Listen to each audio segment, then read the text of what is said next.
took me to the banqueting, and his banner over me was love. Good morning and welcome to another Thundering Tuesday right here on Wake Up Africa Dominion TV. My name is Precious Biadola and I'm excited to come your way today with all the amazing, exciting segments that we would have on Wake Up Africa. So sit tight, relax, get your coffee and enjoy. And if you're preparing to go to work, oh, why not? Just join us on our socials, like, share, drop comments, be a part of the conversations. Rest assured, we're going to be having our Love Doctor series, and this has been a constant, amazing segment where you get to learn from all the seasoned counselors. You don't want to miss that. We'll be having a bit of birthdays, we'll be doing birthdays, we'll be loving on those who are celebrating birthdays, and then also we will be having discussions about the news that's going to be going around. There's something about Africa and about innovation and where we're going, the future of Africa.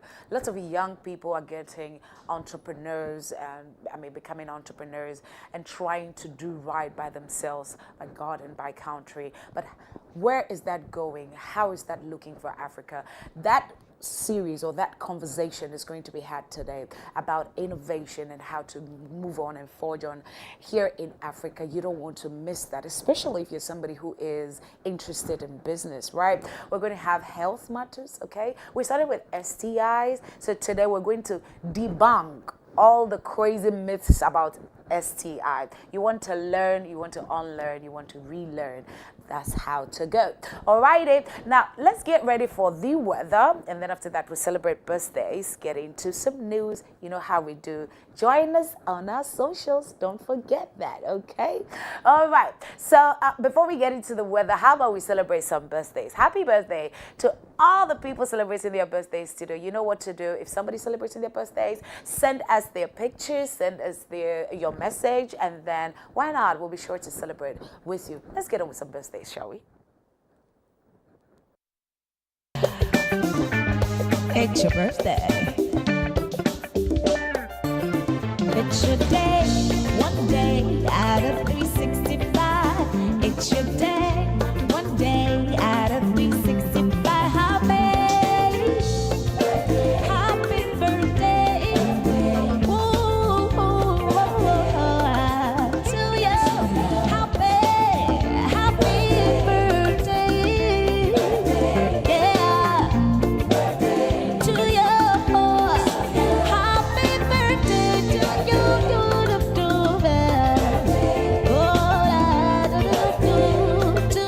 Happy birthday to you.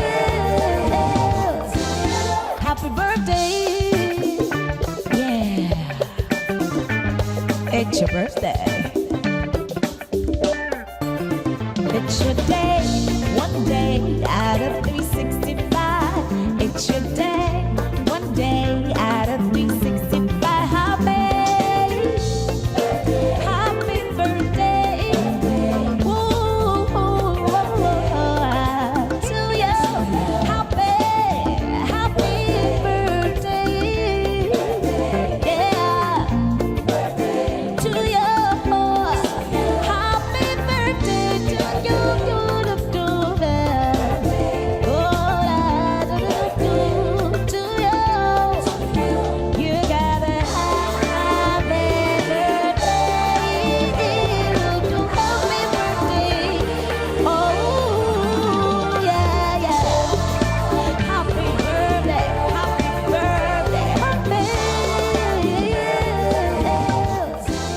Happy birthday to you. Okay, so happy birthday to everyone celebrating their birthdays today. And also a good Tuesday to all the Tuesday balls. You know how we do, right? Yeah. Okay. Now, how about we get on with Wake Up Buzz? Now, this is a segment where we give you tidbits on what's happening in the local news and also on the international front. So let's get on with some Wake Up Buzz.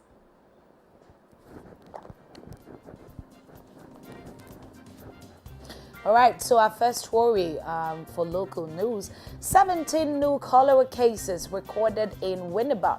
So we started to have this conversation yesterday, and it's alarming how we have cases that are increasing in the, Winneba, Cape Coast, the whole central region. And I don't know, but it's a cause for alarm. So the Ghana Health Service, you need to get to work. And also, we also need to practice personal hygiene because this is a very avoidable situation. So, yeah, that's it. Let's avoid cholera at all costs. We don't want to lose a life. Right, so Ghana Water Limited restores supply to whole municipality. Now that's good news. For some months now, there had been some water shortage. People would queue for long hours, not getting water and all that. But that's good news. So Ghana Water Limited restores supply to whole municipality. We pray that it's sustained so we can get on with our lives. Right? Yeah, right. 1 dead, 6 injured in highway gun attack in Binduri in the Upper East region. That is something that's also quite alarming. We started to look at the uproar, the crazy that's happening in Boko and some other parts of the northern region. Like Oku would always say, the absence of war is not peace. And so we need to really look at this. We should not be recording death, tolls, as of now, as a country. It's so sad.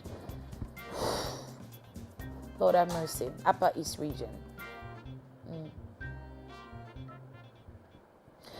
All right, so Transport Minister to meet stakeholders on February 11th, that's today, over calls for fare increment.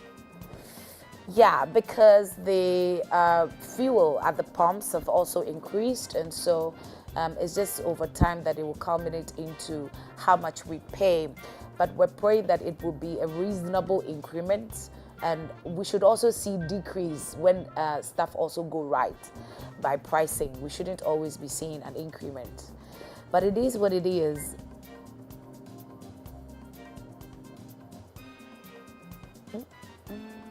All right, so we have the Eastern Regional Minister has promised to build a bridge over the Asukwa River to ensure students' safe travels to school. I'm wondering why we will be having this conversation in 2025, where students would literally have to, I don't know, were they swimming to school before?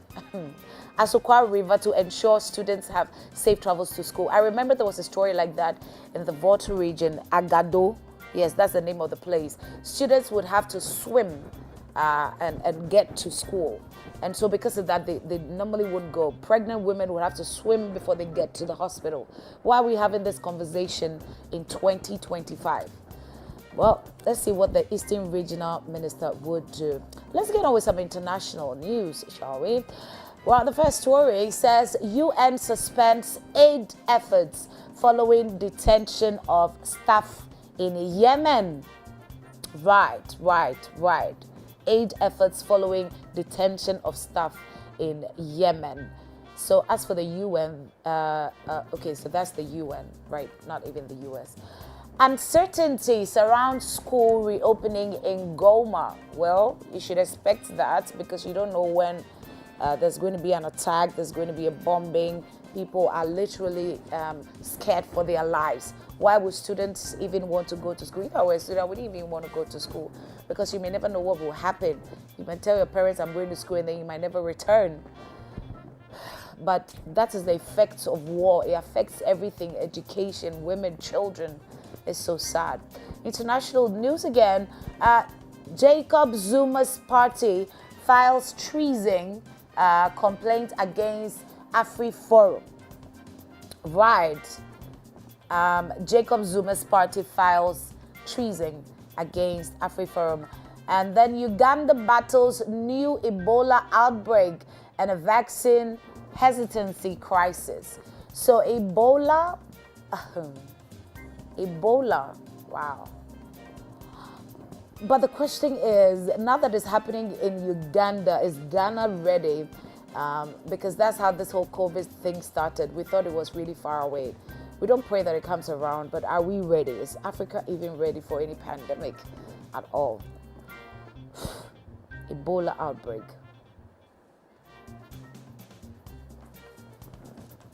And then dry season in Ivory Coast triggers cocoa shortage fears, farmers say. Dry season.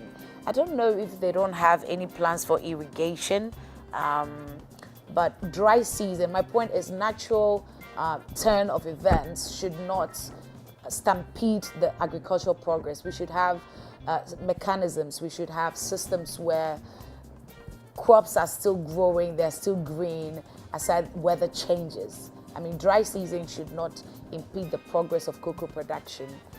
We experienced that sometime last year. The droughts affected our food basket. Yeah.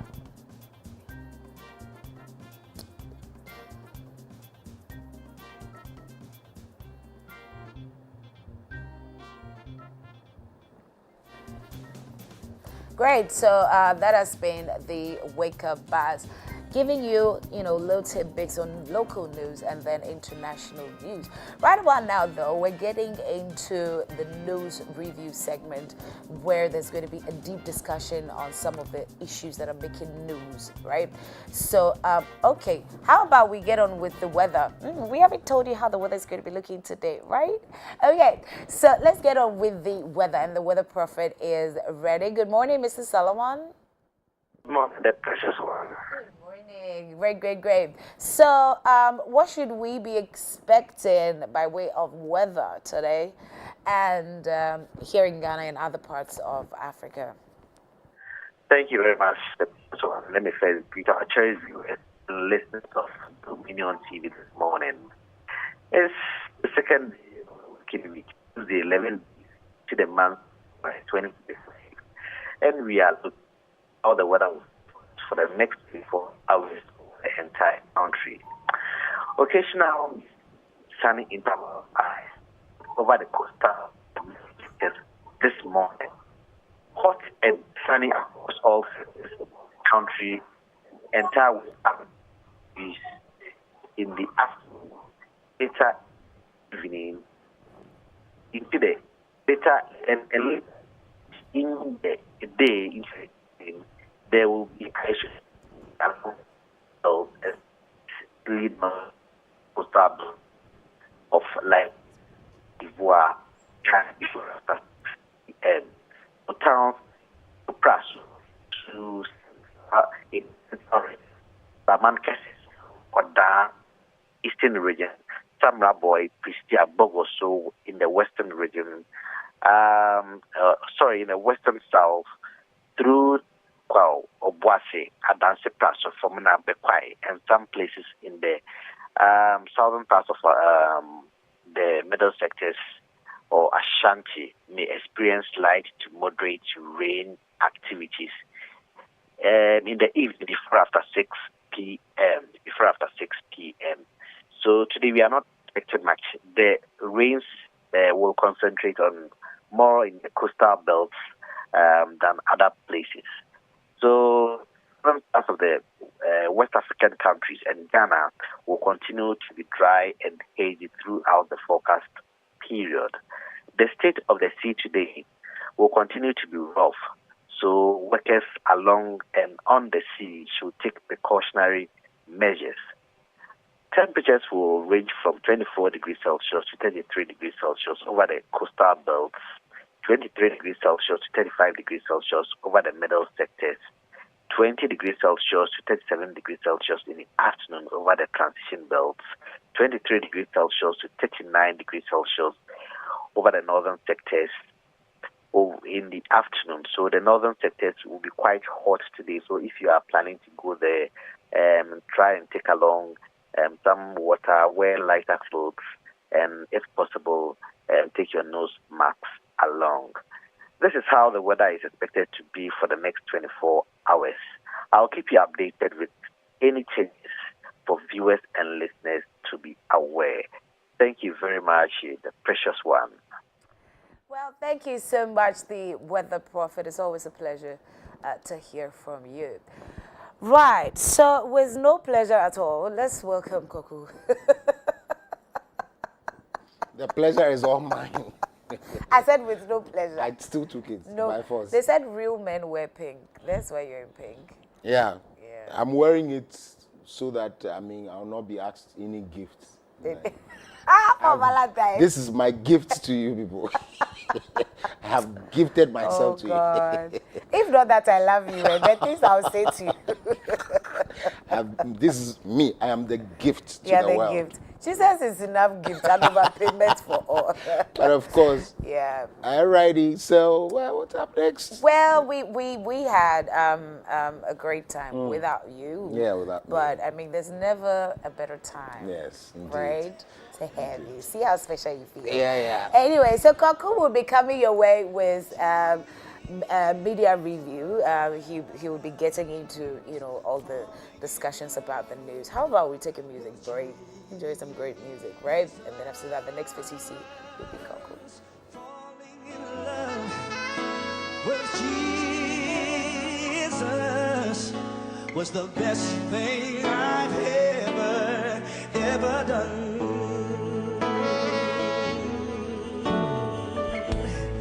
In his arms, I feel protected. In his arms, never disconnected. No. In his arms, I feel protected. There's no place I'd rather be. Can you sing with me this evening? Can I hear you sing it? Sing it with me tonight. Come on, sing. Falling in love with Jesus. Oh, sing it. Falling in love. Come on, can you stand up?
I'd rather be curved. There is no place. There is no place. There is no let us about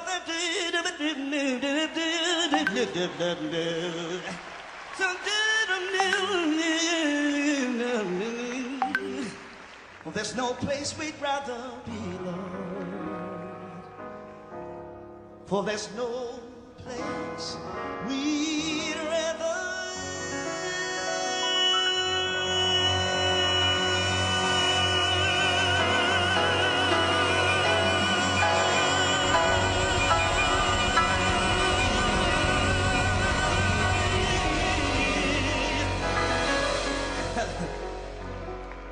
Hallelujah.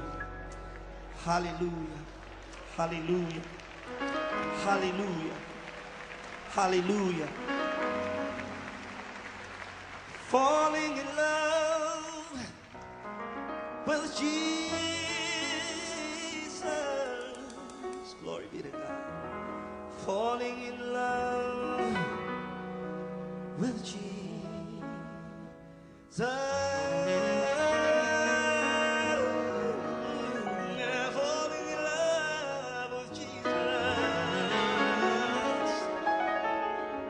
Was the best thing I've ever done. I've ever done.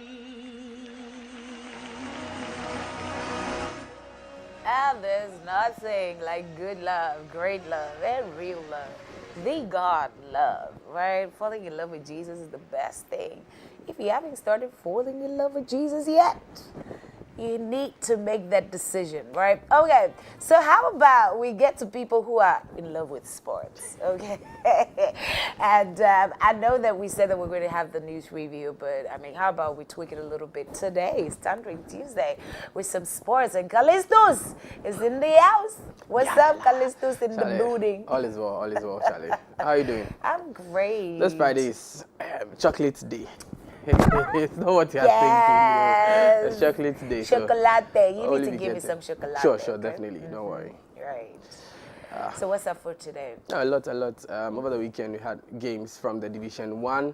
Of course, the Ghana Premier League is still on hold. But yesterday, there was a joint statement between Accra Folk and Kumasi Asante Kotoko, where they are asking for a lot of reforms before the commencement or the continuation of the Ghana Premier League. So we'll be looking into that later on. Great. All right, take us away. All right, thank you very much and good morning and welcome to Sports Break right here on Dominion TV's Wake Up Africa. And I'm sure you are awake by now. Let's go for a quick turn. When we come back, we have sports for you.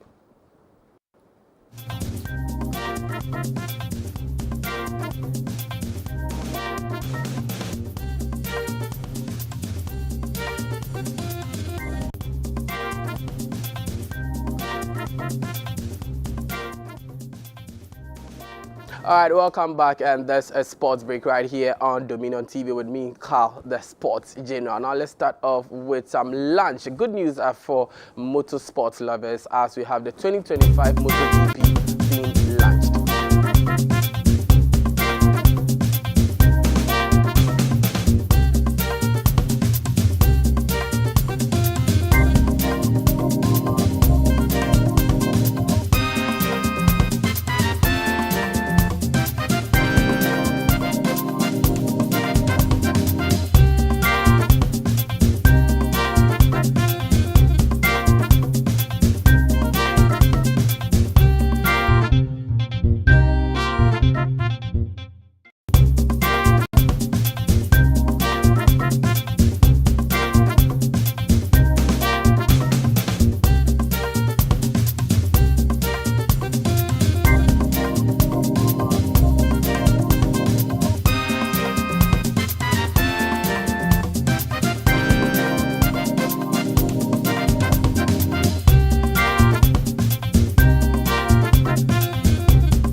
I wanted to make it a surprise.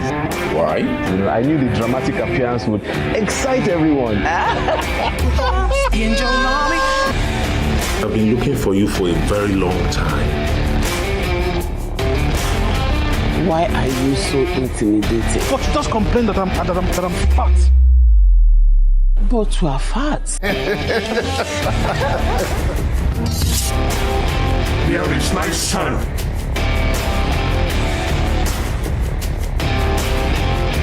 Give me what I want and I will set you free. Stop! Jesus has set me free.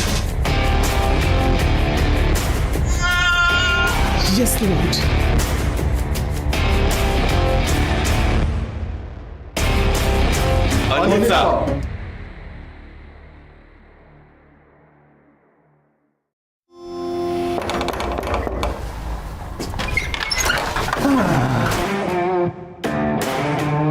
I wanted to make it a surprise. Why? I knew the dramatic appearance would excite everyone. I've been looking for you for a very long time. Why are you so intimidating? But you just complain that I'm fat. But you are fat.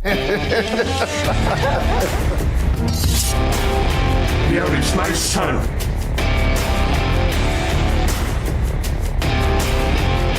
Give me what I want and I will set you free. Stop! Jesus has set me free. Yes, Lord.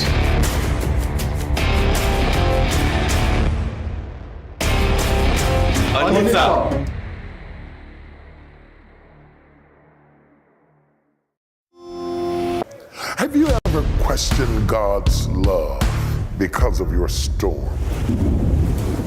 You don't rebuke a storm. You rebuke a spirit. When God has something for you, the enemy wants to block your pathway into the destiny that God has for you. And the storms that you're fighting are not your fault or your issue. It's Satan's fear that you're coming after him and crossing over into his territory. Type it on the line, I'm crossing over. The Potter's Touch with Bishop T.D. Jakes, weekdays at 7 a.m. and weekends at 6:30 a.m. on Dominion TV. I decree today that the power of God that is coming upon your life, no enemy will touch you and go free. Experience the power. Take dominion. Say in the name of Jesus. In the name of Jesus. I prophesy. Doors of favor. Open. Action Chapel's Dominion Hour. Now, live, this and every Thursday on Dominion TV. And from today, you will be stronger than any enemy.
surprise.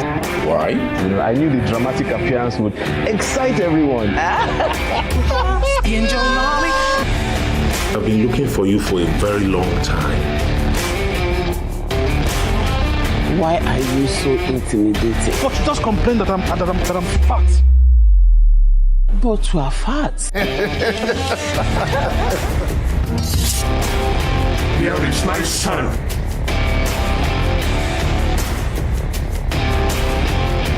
Give me what I want and I will set you free. Stop. Jesus has set me free.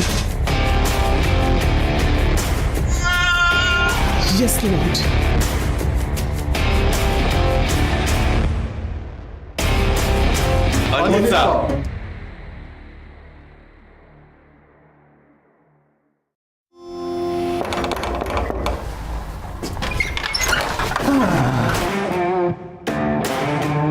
I wanted to make it a surprise. Why? You know, I knew the dramatic appearance would excite everyone. I've been looking for you for a very long time. Why are you so intimidating? But you just complain that I'm fat. But you are fat. Here is my son.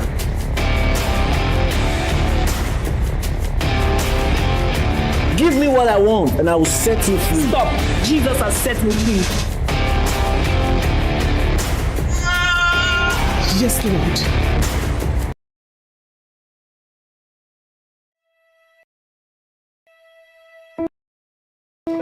Praise God, is good to be with you, and I'm Archbishop Nick, and today I feel very strongly impressed by the Spirit of God to share with you reasons for putting together some of these books and materials that I believe will impact your life, like Against Ipswich Town, and the games will be played on the 1st of March, in the weekend of the 1st of March. All right, so that is by way of information about the England FA Cup. Now, away from England, let's move straight to Spanish La Liga, where we have match day 23 results on your screens. Real Vallecano 1, Real Valladolid 0. And in the Madrid derby, you have 1-1, Real Madrid 1, Atletico Madrid 1. And FC Barcelona winning by 4-1 at away against Sevilla. And those are the results of the Spanish La Liga match round. Understanding the prophetic. I believe that one of the reasons why the prophetic has come under a lot of attack and under a lot of confusion all across the nations of the world is because of lack of understanding. One of the main things through my observation over the years and the decades in ministry is the misunderstanding between the office and the functions of Old Testament prophets and New Testament prophets. Now, under the Old Testament prophet, because the Holy Spirit hadn't then been given, we were led and directed by prophets under the Old Testament dispensation. In the New Testament dispensation, primarily we are led by the inner witness and by the Holy Spirit. The Bible says, for as many as are led by the Spirit of God are the sons plans of God. And so I put together this material to help you see and understand the difference between Old Testament prophets and New Testament prophet. With this understanding, you will have illumination, clarity, and it will remove every misunderstanding.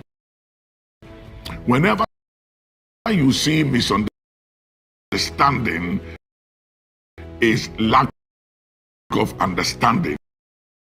So understanding has the ability to dismiss misunderstanding.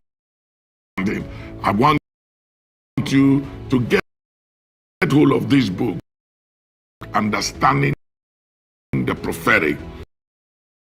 It will dismiss every misunderstanding, confusion, and doubt you have about the prophetic. The prophetic is real. I'm a product of the prophetic. Please get this book of Understanding the Prophetic. It will bless you.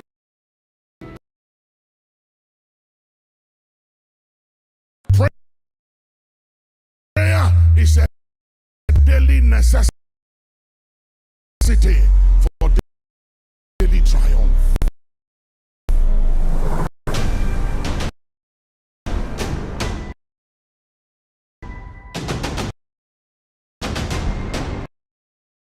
Africa, we must unite.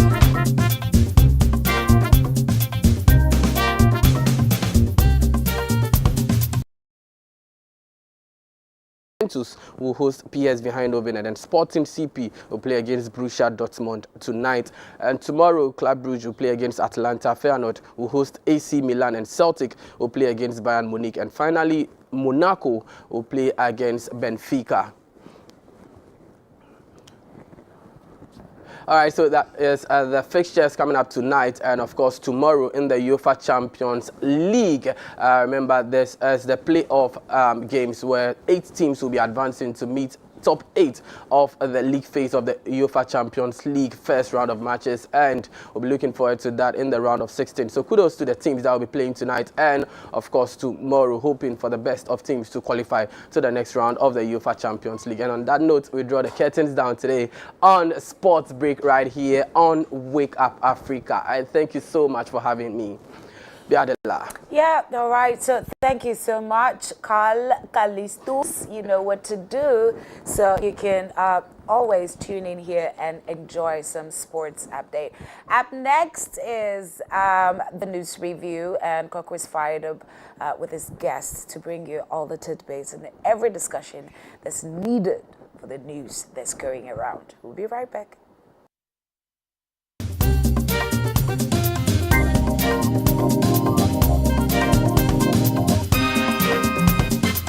I want to welcome you to Wake Up Africa Morning Show. If Africa has ever needed to wake up, it's now. I promise you that this Wake Up Africa Morning Show will impact your life. It will illuminate you. The Bible said that thy word is a lamp to my feet and a light to my path.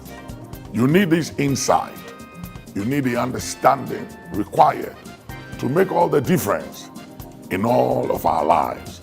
I want you not just to tune in to the Wake Up Africa Morning Show, but I want you to be a sponsor. I want you to partner with us as we take this Wake Up Africa Morning Show, the inspiration it brings, the impact across all Africa, to homes, to individuals, impacting lives. Join us to make a difference. It is said and believed that in this life, what you do to change the life of others matters than what you acquire for yourself. It is believed That is not what you have, what you possess that matters, but the difference you made in the life of others. I believe as you partner with Wake Up Africa Morning Show, you'll be joining us to make a difference in the life of so many people out there. Partner with us, and every time we touch a life, you are blessed. Every time we impact a family, you'll be remembered for good. God bless you.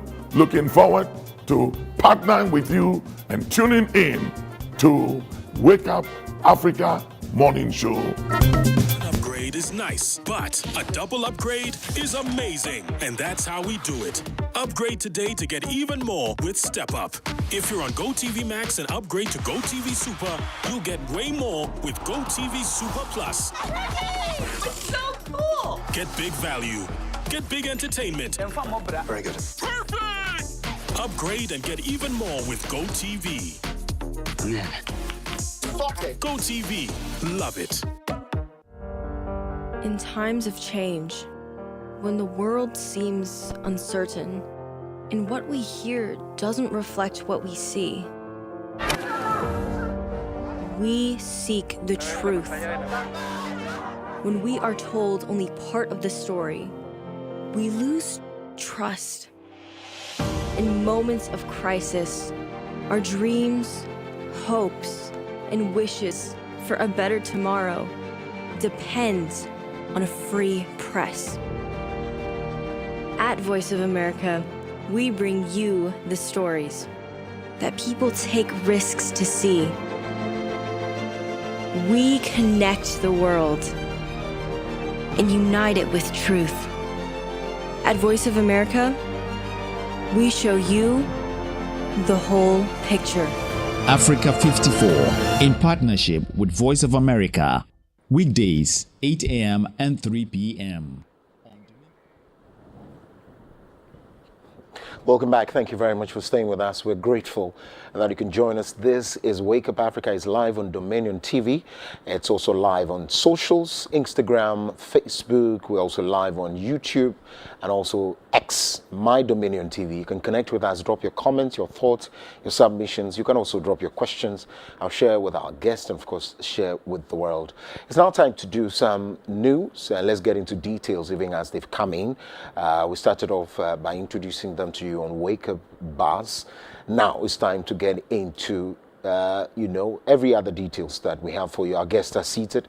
Reverend Xavier Demoji is a clinical engineer, and he joins us. He's also an assistant pastor with the Action Chapel International, Teshi. Then also is an architect and a builder, but of course one who pastors the Eagles Network International Ministries, Reverend Nanaya Bafuboni, who joins us live in the studio on a Tuesday morning like this. They are all clad in kaftans, showing the Africanness and the Ghanaianness, I guess. Waking up Africa. Absolutely.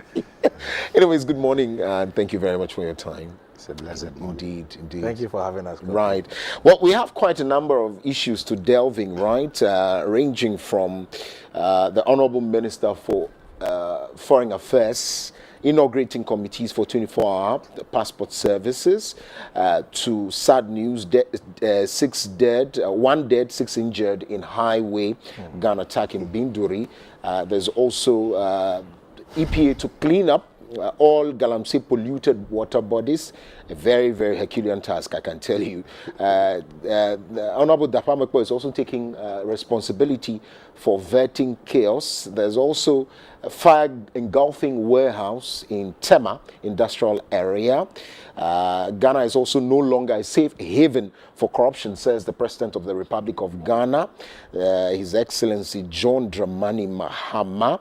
And also the 3 more criminal cases being terminated have been terminated by the Attorney General and the Minister for Justice here in Ghana. And also the Bank of Ghana confirms the exit or early retirement of LC Ado Avadi, who was the second deputy, or also deputy governor of the Bank of Ghana. Let's start off with a very interesting one. Foreign Affairs Minister Samuel Okudzeto-Ablakwa has launched 2 key committees to oversee a 24-hour passport application system and improve the welfare of Ghanaians abroad. I'm lost. I'm lost because, by God's grace, I have some idea of how the 24-hour office is going to be run. Without recourse to what their plans are, what their strategies are in rolling out a successful 24-hour economy from the private sector and, of course, some critical sectors in the public sector. He's gone forth to launch 2 committees. Indeed, I've not heard him say they are touching base with the 24-hour economy. Of course, the presidential advisor to that particular one is Mr. Guzitano. He has not spoken to these issues. Let me touch base with you. First of all, good news, I guess. Well, it's a welcoming news, and it's a good news to all Ghanaians to know that you can be able to access your passport within 24 hours. I think it's a good initiative. Personally, I went to some of these hurdles when I was trying to renew my passport. It took considerably a very long time to do it, and for the minister to come out with such a policy that within 24 hours they are going to put up measures so that we can be able to access passport services. I think this is a very welcoming news that we should all be excited about. And also the measure that he has put in place to safeguard Ghanaians that are working in the diaspora, I think is a good measure. We should all just welcome it.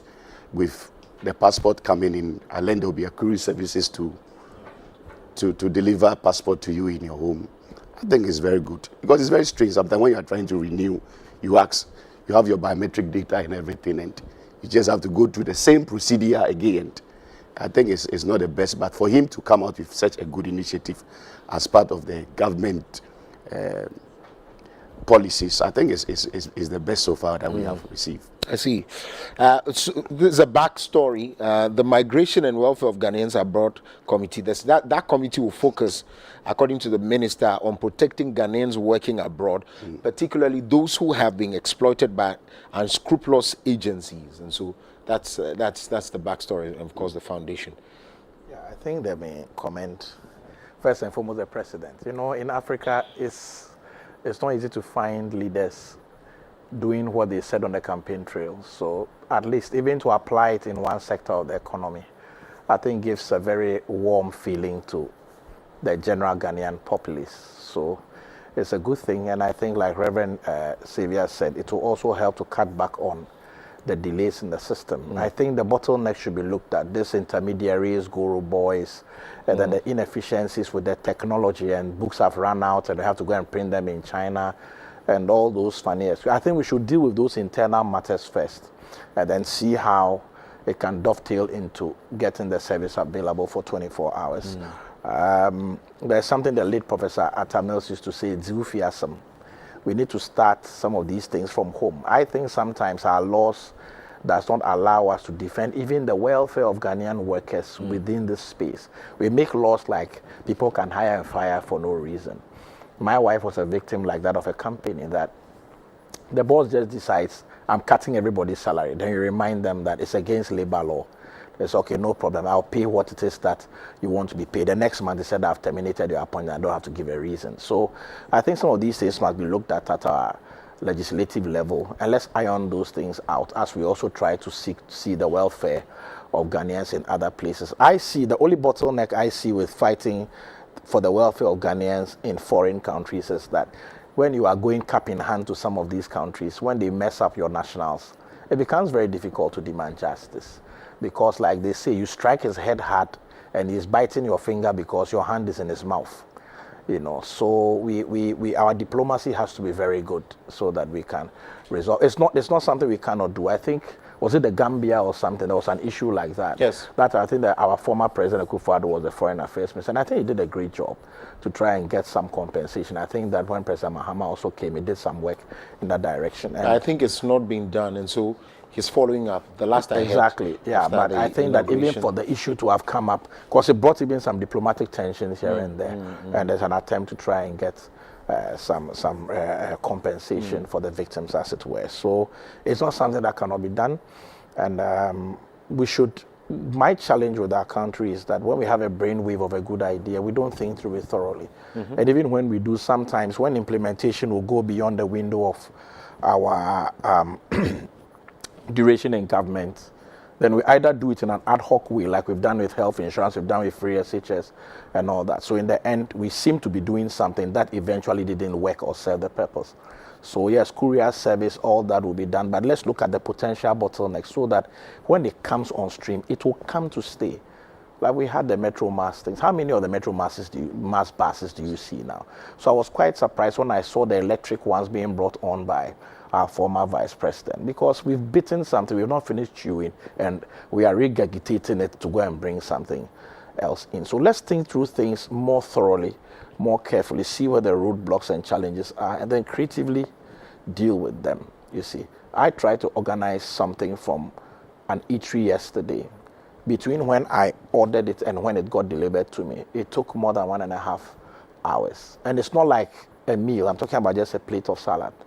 So you can just imagine if I was organizing fufu or something, you get it. That's what I 42 hours, I guess. So you see, and the biggest challenge was that even though we have the digital address system, it's so difficult to input it into an order you are making, for them to pick it and then have this Google map even speaking to the courier rider as he's coming. Look at our address system. If somebody lives in the middle of a place like Mempasem or a place in the middle of Kaukudi somewhere, how will you practically deliver their passport to them? Drone services came in because some medical services were needed in places that cannot be reached. Are we going to leverage all these things? So we should be very holistic in our thing. It's a great idea, but a great idea needs great thinking and great implementation. I see. Before we leave this particular issue, there's been also been, I don't want to say criticism, right, on the number of committees that are being formed. In any case, quite the I'm choosing my words well, because naysayers and detractors were used in the past administration, but I mean, people who are critics of this government are saying that they don't have ideas, and that's why they want to form committees, and so one too many. I don't agree with that, honestly. Because sorry that I have to just interject that. I don't agree with that session, because you see, you must measure the KPIs, the deliverables. You get what I'm saying? Like President Mahama formed the oral. He gave them a period within which to do a work and to deliver. They have done their timeline. The Education Forum have been given a clear task, clear timeline, and then deliverables. You see, so that is what we should be measuring. It's not so much about the quantum or the number of the committees. You see, because the reason why people will be skeptical is that, like for example, take the Constitution Review Committee of the past. They seem to work endlessly like they had forever, and then they deliver the report just when the president is exiting. He also puts a white paper. There is nothing to change the Constitution, and life moves on.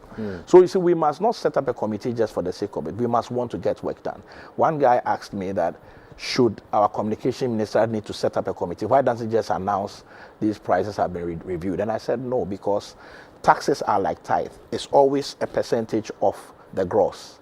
So once these figures are coming down, the finance ministry has a stake, because it would dovetail into the kind of revenue that they are generating. The GRA will also have a stake in it. And then the telcos themselves also, they have to look at what margins are going to be lost. You get what I'm saying? Or margins are going to be gained. And then the actuarial guys will come in, do all the calculations. So it's not something simplistic, stroke of a pen. And it's not done like that. But of course, just to be very fair to I think that the committee that went around to pick our thoughts on the review of the Constitution, they did a good job in due time, and the president, before even his death, issued a white paper actually. They did that, so that we are fair to them. So they I'm not saying they didn't do a good work. What I'm saying is that the time frame you mean. Because you had stated that they were going to, when the president was exiting. We work like, I'll just use it as an illustration. Like we work as if we don't have timelines. And I think that is the difference. The president is announcing very clearly start and end points and what the deliverables are, The committees. Well, I think I agree with Reverend what he just said.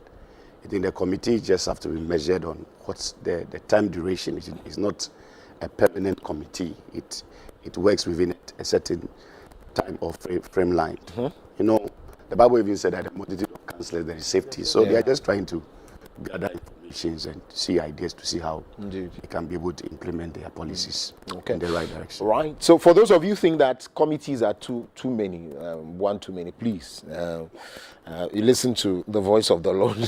Let's go to the next one. It has to do with the Environmental Protection Agency.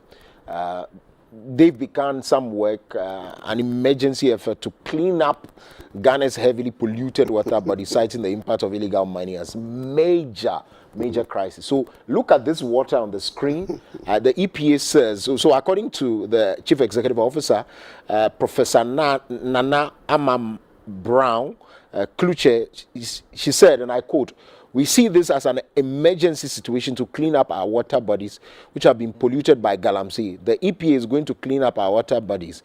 We have been picking samples already and have proposals from different companies to rehabilitate them," she says, unquote. Let me start off with you. The activities are still ongoing, so I don't know how we're going to manage both processes. It's very sad.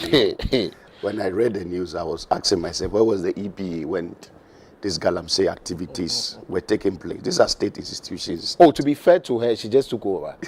Well, yeah, so it was Kokofu, I guess. It shouldn't be it shouldn't be an issue of who takes over or who is in charge. You know how it's a state institution, and they are being mandated to take care of Environmental Protection Agency, and I think they should be proactive with their work, you know. But I think it's a welcoming news that they have taken an initiative to clean up the water bodies, and we all watched to see what they will do.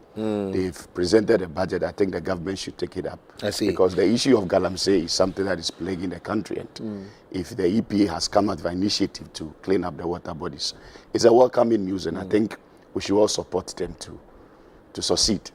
The Ghana Water Company Limited at a point in time was complaining about how much they will need to clean the water. So this is what she says: we hope to get the water cleaner for the Ghana Water Company Limited to continue its treatment. So we want to do the first level of cleaning. That's what she said. I mean, it's like Reverend Xavier said, it's a step in the right direction. And I think that going forward, other chief executives should take some inspiration from Prof. Brown Kluche and act proactively, like we said, and not allow the politics and the possible controversies to keep them silent. I really wish them the very best. And I think you raise a challenge in your question. How? Because if the source of the pollution is not aborted, it's going to be a counterproductive exercise. It reminds me so much of the attempt to dredge the Odo. I mean, because as it is dredged, more garbage is pumped in, and it's dredged, and more garbage is pumped in. So we have to be able to put some finality to it. My only big headache is that I watched the Ghana Water Forum once on this, and one of the concerns they raised was some of these chemicals have some radioactive components, and sometimes it will take up to about 1,000 years to reduce it to nearly zero. So we may see water that is clean on the surface, but chemically speaking, you know, we are scientists, so chemically speaking, it may look clean to the eye, but in terms of the chemical composition of the water, it could still have traces that could still be harmful to us. So we should look at it in the medium to long term also. They are chemicals. It's going to be more expensive to be able to suck up some of these things. You know, they use a lot of lead and mercury, you know, in their mining. And these things take forever. So you can get the mud and the dirt and let the water to clear, but it can be clear, dangerous water, as it were. So I guess that they must communicate to us that as much as possible. I think that will come from the Ghana Water end, actually, because once they make the water clean so that it can move into the treatment plants, we should be prepared to finance Ghana Water to do the laboratory work to, you know, get these harmful things out, because the greatest deception will be to be drinking clear water that is clearly dangerous. Indeed. The issue then also has to do with, I asked, it might sound very insensitive, and I'm sure somebody would think, why would this guy even think about this? I have said that, look, at this point, people's livelihoods are at stake. We understand that communities that surround these waters, there are deformities in births and all of that. So people are committing manslaughter, murder, no matter how you call it. So I've said that people have raised concerns about, can we shoot at sight? I asked this question, Mr. Senator says no. I mean, but you see, how do we get them to go out of the place? That would be dangerous. You see, I think, Oku, that we have not used a holistic approach in solving the Galamsey menace. I don't know whether you've seen any of these equipments that are used for Galamsey. Of course. They are not like our mobile phones you can put in your pocket and go and start mining. You have to get a low bed to put some of these huge equipments. They go through towns and communities. The chiefs see it. The locality sees it. The vigilante groups in the community sees it. What has made the whole thing go out of hand is when I have gold in close proximity and I cannot exploit it, but a foreigner is given that license, then the locals now go and they mess up the thing, because if you can't hold them in check, then don't hold me in check. So we must try to look at the thing from the local level, you know. So the issue of mining licenses should be decentralized, actually. That it should be brought down to the districts and communities where these things are done, so that the chiefs are involved, the local interest groups are involved, the corporate social responsibility of these miners are known, whether they're going to reclaim the forest, they're going to do restoration of the water bodies. So all those, they must be involved at that level so that they can effectively police for us. You see, because when the thing is happening at the local level, mind you, that's how the politicians win power. I don't know why that wisdom does not occur to them in solving these problems. Because NDC and NPP doesn't sit and have a headquarters just here. They have an office in every district. Within the district, they have wards, they have polling station executives. So that same philosophy, you know, you must move the ground up. When people have a sense of connection, that we have an interest here, X percentage will come to develop the community. After forestation program of this is what must be done, they will force the guys to work. When the guys went to Obuasi to misbehave, nobody was sent from headquarters or anywhere. It's the community in Obuasi that have taken on the gold mines and are confronting them, and government has to rush there to go and solve the problem.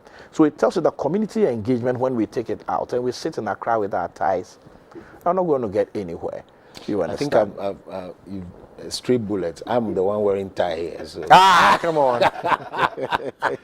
Do you have any thoughts on that? Well, I think there should be a holistic approach to this Galamsey issue. It should be tackled from the entire community. I think the interesting thing is that the youth or people that are involved in these activities greatly benefit. Mm-hmm.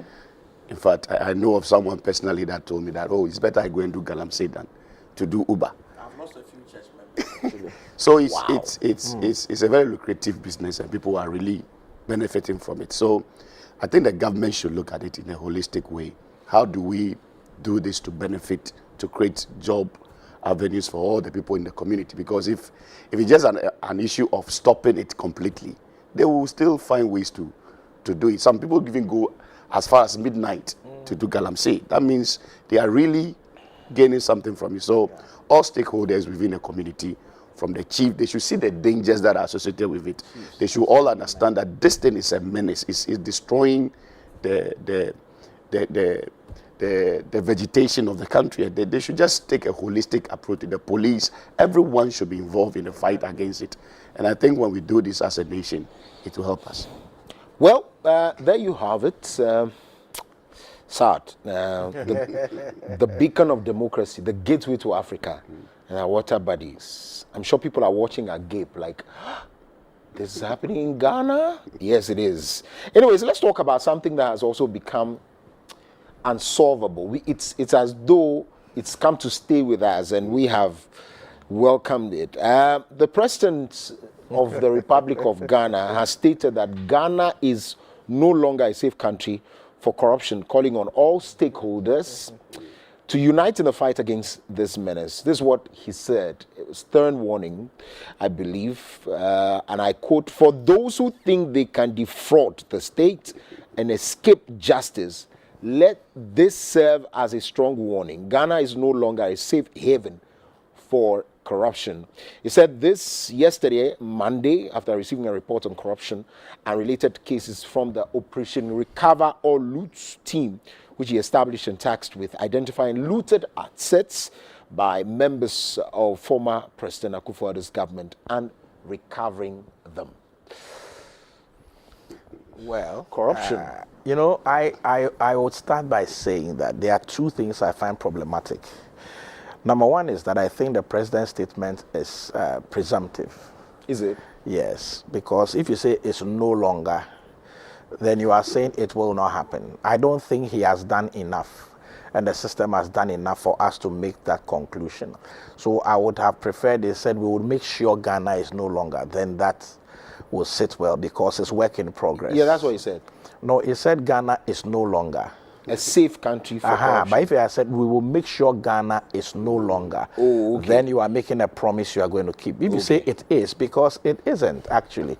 And if you get to the streets, I'm sure somebody will tell you this morning that maybe some police officer might have taken a bribe from them already. You understand? And somebody like Reverend Sylvia said is already struggling to get his passport out. You know, so it's an ongoing, present, continuous situation. Secondarily, I think that the president also shot himself in the foot by asking the Attorney General to discontinue those cases. If there is one president I respect so much when it comes to the fight against corruption, it's our current president, in the sense that so far he's been the only president that has prosecuted somebody within his own administration, the Abu Ghapele case, you know, and actually gotten a conviction and gotten them behind bars and didn't grant them a pardon. You understand? We saw it in President Kufuor's time. Of course, Malam Issa or whatever, he was from PNC, so it was easy to sacrifice the stray goats, as it were. But a key player within his own space, a friend, you get what I'm saying? So I can see a certain will there, but that the mass discontinuation of the cases, and from what I've been told by legal friends, is that the way and manner in which it's been done, the cases cannot be re-examined going forward. And I felt that it was a very dangerous move, especially it shouldn't have come before the oral work. Some people have said was that concluded. The merits, if given, could allay concerns and fears. The reasons behind the discontinuation. Absolutely. Yes, but the law also says that the Attorney General does not have to give any reasons. And, you know, some of these cases being tried, it was work that was done by some investigative journalists and people who actually blew the whistle, as it were, like Oral has done before these things were initiated. So for me, the precedent here is that if these guys who have come up in Oral can actually drag the case as long as they can, then they can expect that their government will also come and clear them. What are we doing? In the end, we are closing cases that we never saw closure. And then people who might have actually done wrong, because there's always going to be a mixed bag of political witch-hunted people and real criminals. The real criminals will cry that they are being witch-hunted and will get away with it. So what we do is that we encourage these criminals now to spread themselves evenly into both parties and cry political crime when they are caught. And it's a very dangerous precedent. This is what has upstate countries like Brazil and the rest, when the drug cartels actually were funding the politicians and moved into this political space and became untouchable and literally were running the country down. So we have to be very careful. I think that was a terrible misstep. And also, thirdly, I feel that the statement by the chairman of Oral will not bode well in terms of managing public expectation. When you say, if we say things like, we could potentially retrieve X amount, or from what we see, this is what has been stolen, and if the Attorney General does his work well, we can be able to retrieve some of the money. But if we say that we have 20-something billion to retrieve, believe you me, you will have to come and account to us. So if you come and tell us, oh, we were only able to get 3 billion because this has been used, you didn't manage the expectation from the onset. So I think that sometimes the political zeal seems to douse the flame of what is the reality on the ground. But I think it's a step in the right direction. For me, I find it a little absurd because it's beginning to look like everybody in the past administration that was charged with corruption was being charged wrongly, and everybody that is in the immediate Akufo-Addo government is guilty and should be investigated. I do not think that is the case. There must be some bad nuts in the cases that were being pursued, and there definitely will be some bad nuts in what Oral has found, and both of them should be brought to justice. If the government trusts the judicial system, they should either have allowed these cases to run their full. You remember the great Chachuchi Carter's case? Yes. When President Kufuor granted him pardon, he said no. He said no, and he went the full haul and got acquitted because he knew that he had done nothing wrong at GNPC. You see, so if there is any particular government or political party that has proven that it's able to test the law and get itself clean and acquitted, it has been the NDC. So this really has, I mean, I've not been particularly excited. I see. Yes. Well, Democracy Hub is doing something like that. I like what Democracy Hub is doing. Yes. That they want to get cleared by the system because they believe that they were well within their rights. Their rights. Fantastic. Yeah. So maybe we should tell the other guys to come back to court and say, nah, let's deal. I would have loved that if each of them allowed their councils to go there and patch their names because of the sensitive position some of them occupy, like our finance minister, like our new governor. No, I think the finance minister had the case done. It's the Bank of Governor. No. The Honorable Ato Forson's case was also part of what was discontinued. Yeah, together with Japa's issue, you know. Okay. Yes, it is true that Attorney General was using unorthodox methods and all that, but he must clear his name because he's holding our public purse. He literally has the key to Ghana's vote, you know, and Bank of Ghana is the one sitting at the entrance door to that vote. So if these people have these looming things hanging over their head, albeit even falsely, it doesn't bode well for us. Indeed. I like how it's interesting. In fact, I agree with what my brother has just said. It's high time we allow people to clear their names when it comes to issues like this. I think it's the media and some people, whistleblowers, that find some of these informations, and the case have been in court over 5 to 6 years. And you ask yourself, why was for 7 years. was this case so prolonged? You know. So I think some of these things we should put strict measures to it. We shouldn't wait for the case to take that long for a new government to come and say the case is being cancelled. But to have our president come out that the country is no more a place for corruption, I think it's a very good step in the right direction for a leader to be able to come up vocally about his plans and initiative for the country. It serves as a warning to a lot of people to be careful. I think there was a time ago, I think Professor Atamel was just visiting state institutions, and a lot of people were were just put on their toes. So for him to come out with such initiative, it shouldn't just be a pronouncement, but we want to see action. We want to see put a lot of implementation to it so that we don't have corruption issues erupting from all institutions. I think when this is done, it will really help all of us. All of us. And now to a very sad one. 1 dead, 6 injured in highway gun attack. Gunmen ambushed 2 commercial buses in Binjuri, killing 1 and injuring 6. The attack is suspected to be linked to a recent family murder in Tinsongo. This is in the Upper East region and near Boko. Again,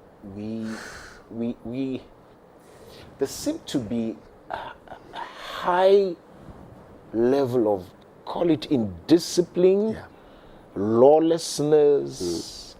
A state of anarchy might be too harsh, but clearly from the schools to even our parliament, the utterances of people, I cannot believe, and I'm yet to see the actual statement, because I think I glossed over that. The former Minister for Defense speaking to the issue of coup d'etat, the utterances, body language, dispositions of people around and actions, it's telling something. I don't know.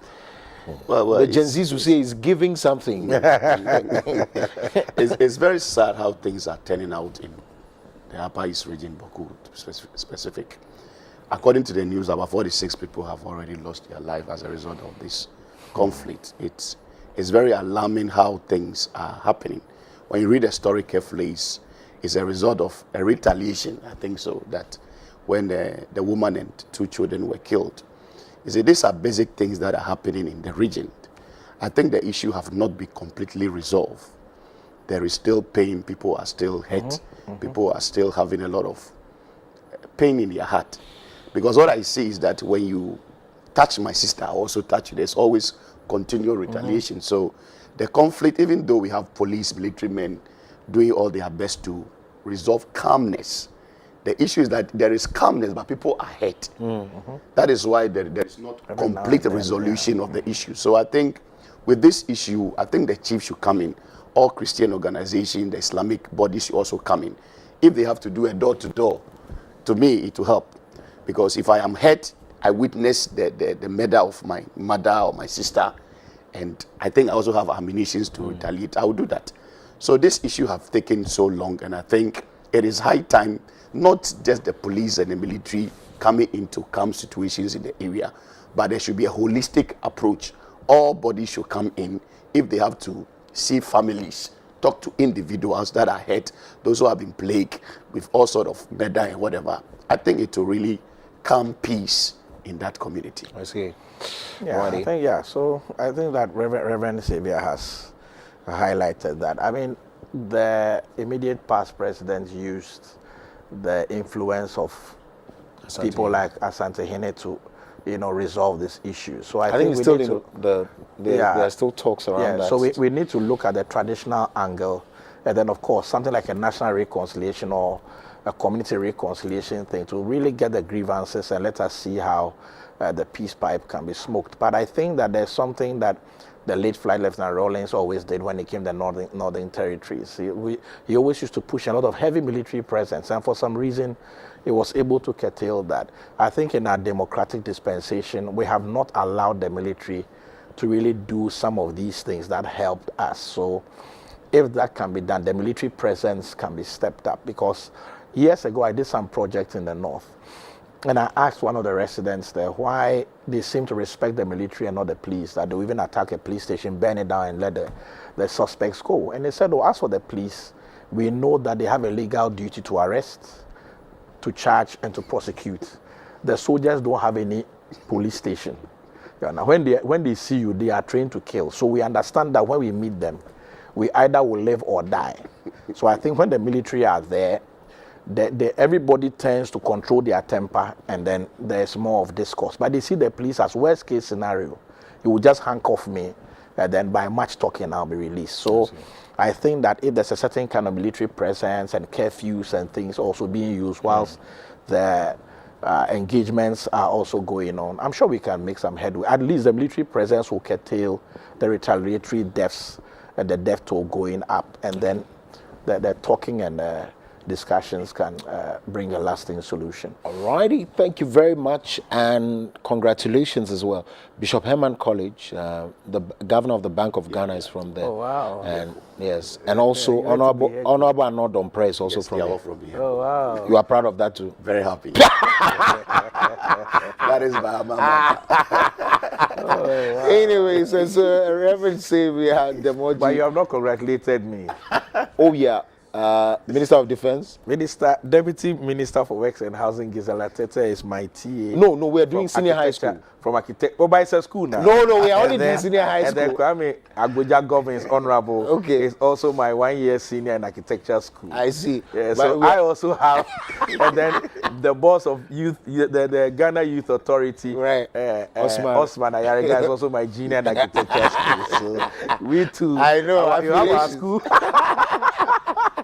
Anyways, these have been our guests as always. Reverend Xavier Demoji is an assistant pastor with Action Chapel International, Teshi, also a clinical engineer. Then, of course, is the architect and a builder and a pastor with the Eagles Network International Ministries. Reverend Nanaya Bafo Boni, who have helped us to get into the issues. Up next is health. My name is Kokulumo. Stay with us. This is Wake Up Africa. We'll see you soon.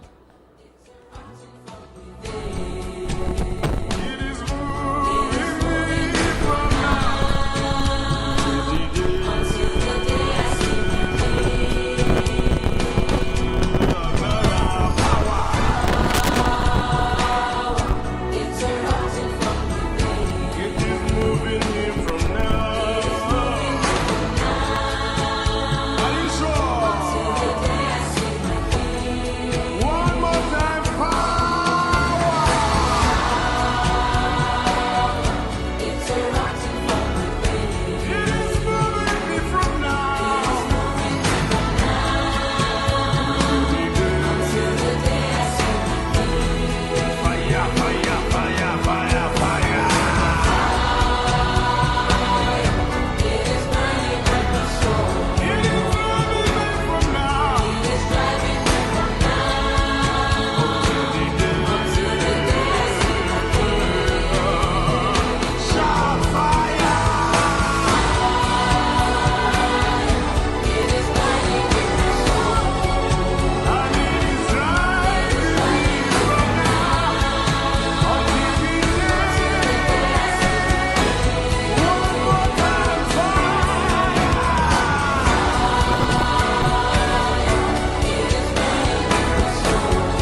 Favor is surrounding us like a shield.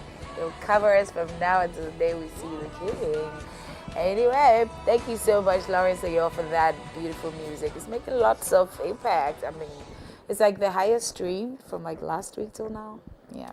Anyway, let's get on with our health, shall we? This is Health Matters with me, Biadola, on the ever beautiful Dominion TV's Wake Up Africa show. Today we should be wrapping up on STIs, okay? We should be, touching on treatment. The last time the doctor, what he did was that he scratched the surface of treatment. So today we're going to get deeper into that. But there's also some myths about STIs, okay? Myths like half truths or no truth at all about STIs. And so people think like, okay, because of these things, I have a tough skin, I can't get it. So today we're going to learn, unlearn, and relearn and debunk all those myths so that you know the right thing and know what to do. And we have the doctor from the Bank Hospital, Ms. Dr. Effiong. Good morning. Good morning, Biadola, the precious one. Yay, yes. Okay, we good? Very well, yeah? Please, yeah. Nice. So STIs. Last week you started to deal with the, treatments, and then I think someone also called and was like, okay, the birthing. Yeah. I remember that. Yeah, I'm a good student. I remember all of that. So how about you take us through the treatments a deeper level, then we can get into the myths. Yeah. Great. So it's a good week. Yes, it is. Has to be. It's a lovely week. Actually, someone posted on, commented on one of my posts on IG that it's amazing how we have moved from abstinence to telling the people how to, correctly use. Yeah. I was like, it's amazing. That's where we find ourselves. It's amazing. That's actually very true. Yeah, how we've moved from, this side. It's like it's not working. The abstinence is not working. The abstinence has become a demon. It's not working. It's a serious emergency we need to tackle. Wow. Is it a generational thing? It's like now we want different things. Yeah, I think so. I think people think, right, that the world is evolving. The world actually is evolving. Yes. And people think that, to match up with that, stance, you need to evolve as well. And, people have been traveling a lot. Okay. And, certain cultures outside of Africa permits you to, freely have sex, without, people looking at you with their peripheral vision or something, Yes. But, African culture would tell you that, no, you're not allowed to even have a phone till this age. You're not allowed to do this till this age. Hey, but now when you see your seniors, you have to greet. Now, but all those things now is we don't even help old ladies to cross the streets extinct. Anyway, but I mean, it doesn't stop pain. Okay, pain is pain. Pain is pain in 1990. Pain is pain now. STI is STI. Yeah. Okay, and so don't come and give us like modernized. Don't complicate our lives. Yeah. So how do we treat this complicated STI thingy? Yes. So when it comes to STI, we first of all want to look at prevention. Nice. Prevention. How do we prevent it in the first place? And that's why I actually started off with a preamble of, abstinence. Yeah. Because that's the first thing you want to do to prevent an STI. You want to abstain from, sexual intercourse if you are not, in a committed relationship, or you're not married, or you don't have a stable partner. That's one. Say all three. If you're not in a committed relationship. But we're Christians. Leading to marriage. Even that, don't have sex. Actually, yes. Yeah, it's wrong. That's don't like have modified sex till you are married. In fact, this is exclusively to married people. Yes. So Married this Valentine, have sex only when you've said I do. Exactly. Okay. If you haven't said I do, wait. Exactly. And that's why we're doing STI, because this will be a consequence of your action. Exactly. So you don't want to have that. So abstain. Right. Really. And that's the reason why we keep saying be faithful to a faithful partner. If you are married, your partner should be faithful to you. I mean, it's supposed to be a norm, right? It's like nowadays, side chick is a regular thing. People are negotiating to be side chicks. Honey, you're going to die. Yeah. You know, so yeah, so people should abstain, and if you're already sexually active, be faithful to a faithful partner. Right. And then the third thing I would like to highlight is the correct and consistent use of condom. Correct and consistent. So we could use a condom, but we're using it wrongly. Wrongly. How? Yes. So what people tend to do is, I mean, according to the books, you'd see that after every round, you have to change the condom. Excuse me, say what? After every round, you have to change the condom. Adwa? I'm sure the marriage counselors have been dealing with sex. Yes. So you've allowed a guy to use one condom 7 rounds. It's bad. STI is on the way. You know. And oh my God, someone is actually telling me that they wash it and hang it. And use it again. Reusable plastic. That's bad. Don't do that. So condom is supposed to be used one for each round. Exactly. You don't want to, change it. And then there's actually, a technique in using, even wearing it. A lot of times people don't even tend to think of female condoms. Female condom is also a thing, right? People should actually explore we don't hear as well. of that a lot. Yeah. And so most of the men don't like using condoms, so that's why we always advise the females. The last time I mentioned that females are more likely to contract an STI, both biologically and socially. Socially because some women feel intimidated by the man. So even if they want to ask that he should use protection and he goes like no, and all that, and very intimidative and all that. So that's why women should be aware that protect yourself before you think of someone. What is the right way to wear a condom? I mean, in our imagination, you have a condom, you're about to have sex, and you're going to use it.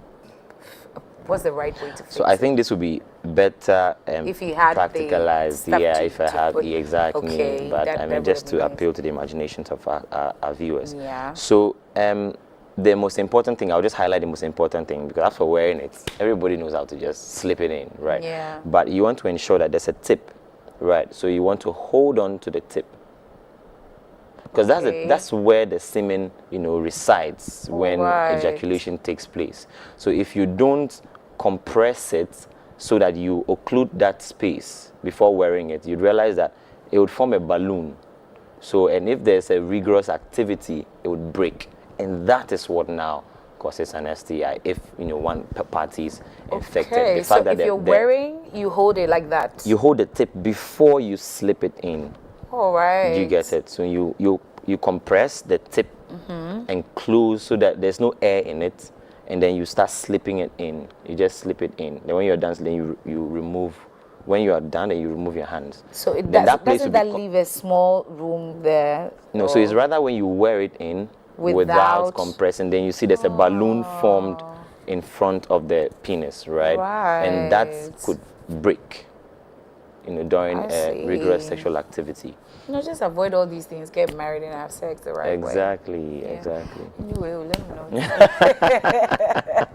I mean, because for certain situations, some married people would have to use condoms for a while, right, to treat some issues. So, it's important. Okay, so because people wear condoms and wear them wrongly and use them wrongly, that's it could also. Right, I see. So I mentioned correct, right? So we've highlighted the correct way, and now the consistent. So if you use condom on Monday, you don't use on Tuesday, use on Wednesday, you don't use on Thursday, you're not being consistent. So you're either using it or you're not using it. You're not using it, especially if you don't know the state of the person you're having an intercourse with. You don't know if this person is infected or not. And trust me, like one of the myths we would highlight is the fact that it's not written on the face. You can't tell that this person A or B has an STI, because we highlighted last week that the first symptom is asymptomatic, and it remains asymptomatic for most people, so you can't tell that this person, except they've been tested, right? And you don't go around testing people, of course, if you you do. You have a gun like, hey baby, okay, and we can have sex. I see.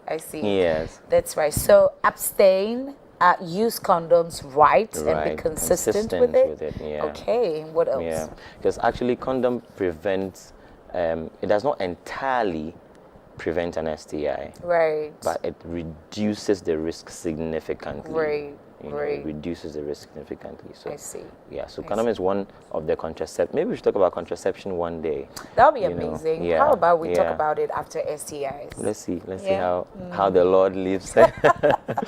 you know. That would be great. So yeah, it's one of the contraceptions that protects against pregnancy and STI. Right. Yeah, so most of the contraception you do, emergency pill and all that, just pregnancy doesn't protect against STI. The STIs. Yeah, but I'm sure we'll highlight that when we get to talk about contraception and all that. Amazing. Yeah, so yes, correct, consistent use of condom and getting regular screening. How often should we do that? So we advocate at least once a year. However, if you are sexually active, it means that you are already at risk of an STI. So you can do it more than once. You know, because people don't like going to the hospital. So you want to give them the barest minimum. If you tell them, 5 times a year, then they are scared. People start thinking, you know. But if you tell them at least once a year, for all you know, that's when we would catch an STI. Right. Do you understand? And then get the person treated. So we will say at least once a year. But if you are sexually active and you are at risk, you know, you want to do it more than once a year. And then I mentioned that you have to do a proper treatment. Right now, proper treatment would involve you, you know, going through the course of treatment that you've been prescribed. Like I mentioned, there could be bacterial courses of STI, it could be viral, you know, and all that. Exactly. So you want to go through the course of, if it's a bacterial course, an antibiotic you've been given, complete the course. And at the point where you are being treated, you should abstain. Now this one, you've got to abstain from sex, or else it's like using a fire extinguisher on the left and then pouring petrol into a fire on the right. Cost that 90. would be a nice. Cost 90. Cost 90 sign 1 is still 0. You know. Yeah. So you're trying to extinguish the fire, but then you're still putting petrol. So you're not doing anything. So getting treatment whilst you're still having sex, you're not helping. You're not giving time for the medication to work. What's the longest time somebody can use to treat an STI? So it depends. It depends on the particular STI. Yeah, so I can't tell you this time, but it depends. But most antibiotic, I mean, generally, you want to take them for a week. Actually depends on the condition. Yeah. You know, for some antibiotic, it's just a one-stop shop. So you just take one dose. And you're good to and go. you're good. Just one dose and you're good. For some conditions, some antibiotics will require that you do 7 days. Some conditions, some antibiotics will require you do 14 days. So it depends on what exactly we pick up and what exactly we are dealing with, right? Especially if it's viral. Some virals are self-limiting, but some virals you need to be on antiretroviral medications, and that one, you know that, especially for HIV, you know it's for life. You know, you have to be to ensure that your immune system is on check, and then your CD4 count is also on check. That's good. Yeah. I see. Well, let's get on with the myths, shall we? People think that you have STI, or they cannot have STI based on certain reasons. And they feel like, no, we're invincible. It will never find us. It will never catch us. And so they're living in their own worlds. Probably they're even the custodians of the STI, and we don't know. So the very first myth I want us to touch on says that only promiscuous people get STIs. Is that right? That is not right. That's not right, because I mentioned that during the risk factors, that once you are sexually active, that's it. That puts you at a risk. Right. It's like being a male, being an African male, black African male, puts you at a risk of having hypertension. You know, the same way, once you are sexually active, you are at a risk, because now you can't control if the person you're with is also with you. You know, and also because STI remain in a person for a long time, asymptomatic. So perhaps you are faithful to a faithful partner, but in this partner's past life, was he faithful or not? Or perhaps maybe he just had sex with one person who had an STI, and he has remained asymptomatic since then till now being faithful to you. So you think, oh, I'm faithful, my partner is faithful, but try to do a recall. And because STI remain undetected for a long time, you realize that now you've contracted it. So as long as you're sexually active, it puts you at a risk of, so you don't have to be promiscuous to, you know, be at a risk of STI. Right? Yeah. And touching on that, so if you are asymptomatic, which means you don't have the symptoms, doesn't show on you, then it means if somebody has STI, there's no way we can tell by looking at you. Exactly. Right? Exactly. That's why we say get screened, and that's the only way we can pick it up. So the girl can have the nice makeup, nicest makeup like mine, thank you very much, you know, and have nice glasses, speak good English, but she has an STI that's going to kill you. So you can't just tell like, hey, when I look at her, she's too slim, she has, or she's too fat, she has STI, or she does. So if you are slim, you might have it. If you are big, you might not have it. You have it. No, please. So you can't tell that somebody has STI just by the look. Maybe the person's detoxing, that's why they are losing weight. You may never know. Yeah, so I mean, because at a point in time, if you lost so much weight, people gonna be looking at you like, what? Are you okay? Do you have an they always say, do you have AIDS? They don't even start with HIV. Like, do you have AIDS? Like, she's about to die. you get what I mean? So we don't see the STIs on you. Yeah, right. Now another thing says condoms completely prevent STIs. I think you already said that they don't. So you're putting on the condoms, but it's still imperative that you go and check and do that at least once a year. And if you're scared, I mean, Dr. Gideon and Dr. Wisdom would do it and not tell anybody. Doctors don't kiss and tell. We don't do that. You don't do that, right? Confidentiality is very key to us. Exactly. Right. And it says that you can't get an STI from oral sex. Some people think that. You can actually. Yeah. You can get it. So that's why I highlighted some of the STIs that are, you know, frequently transmitted through oral sex. Herpes simplex virus is one culprit, you know. Herpes virus. Herpes simplex virus, yes. HSV. HSV 1 and 2, actually, type 1 and type 2. And type 2. And the type 1 is a culprit for, you know, oral ulcers, so mouth ulcers and all that. So let's say someone has herpes type 1, oral ulcers, and then you've engaged in an oral sex with this candidate, then you are also a candidate for transmission. So, but you mentioned it's like ulcer. Yes, oral ulcer. So oral ulcer. Yes, it causes sore in your mouth, you know, and all that, yeah. And sometimes you can have, you know, some blisters, you know, at the side of your lips and all that, yeah. Wow. Yeah, so yeah, STI can be transmitted, and even our popular HPV, you know, that causes cervical cancer.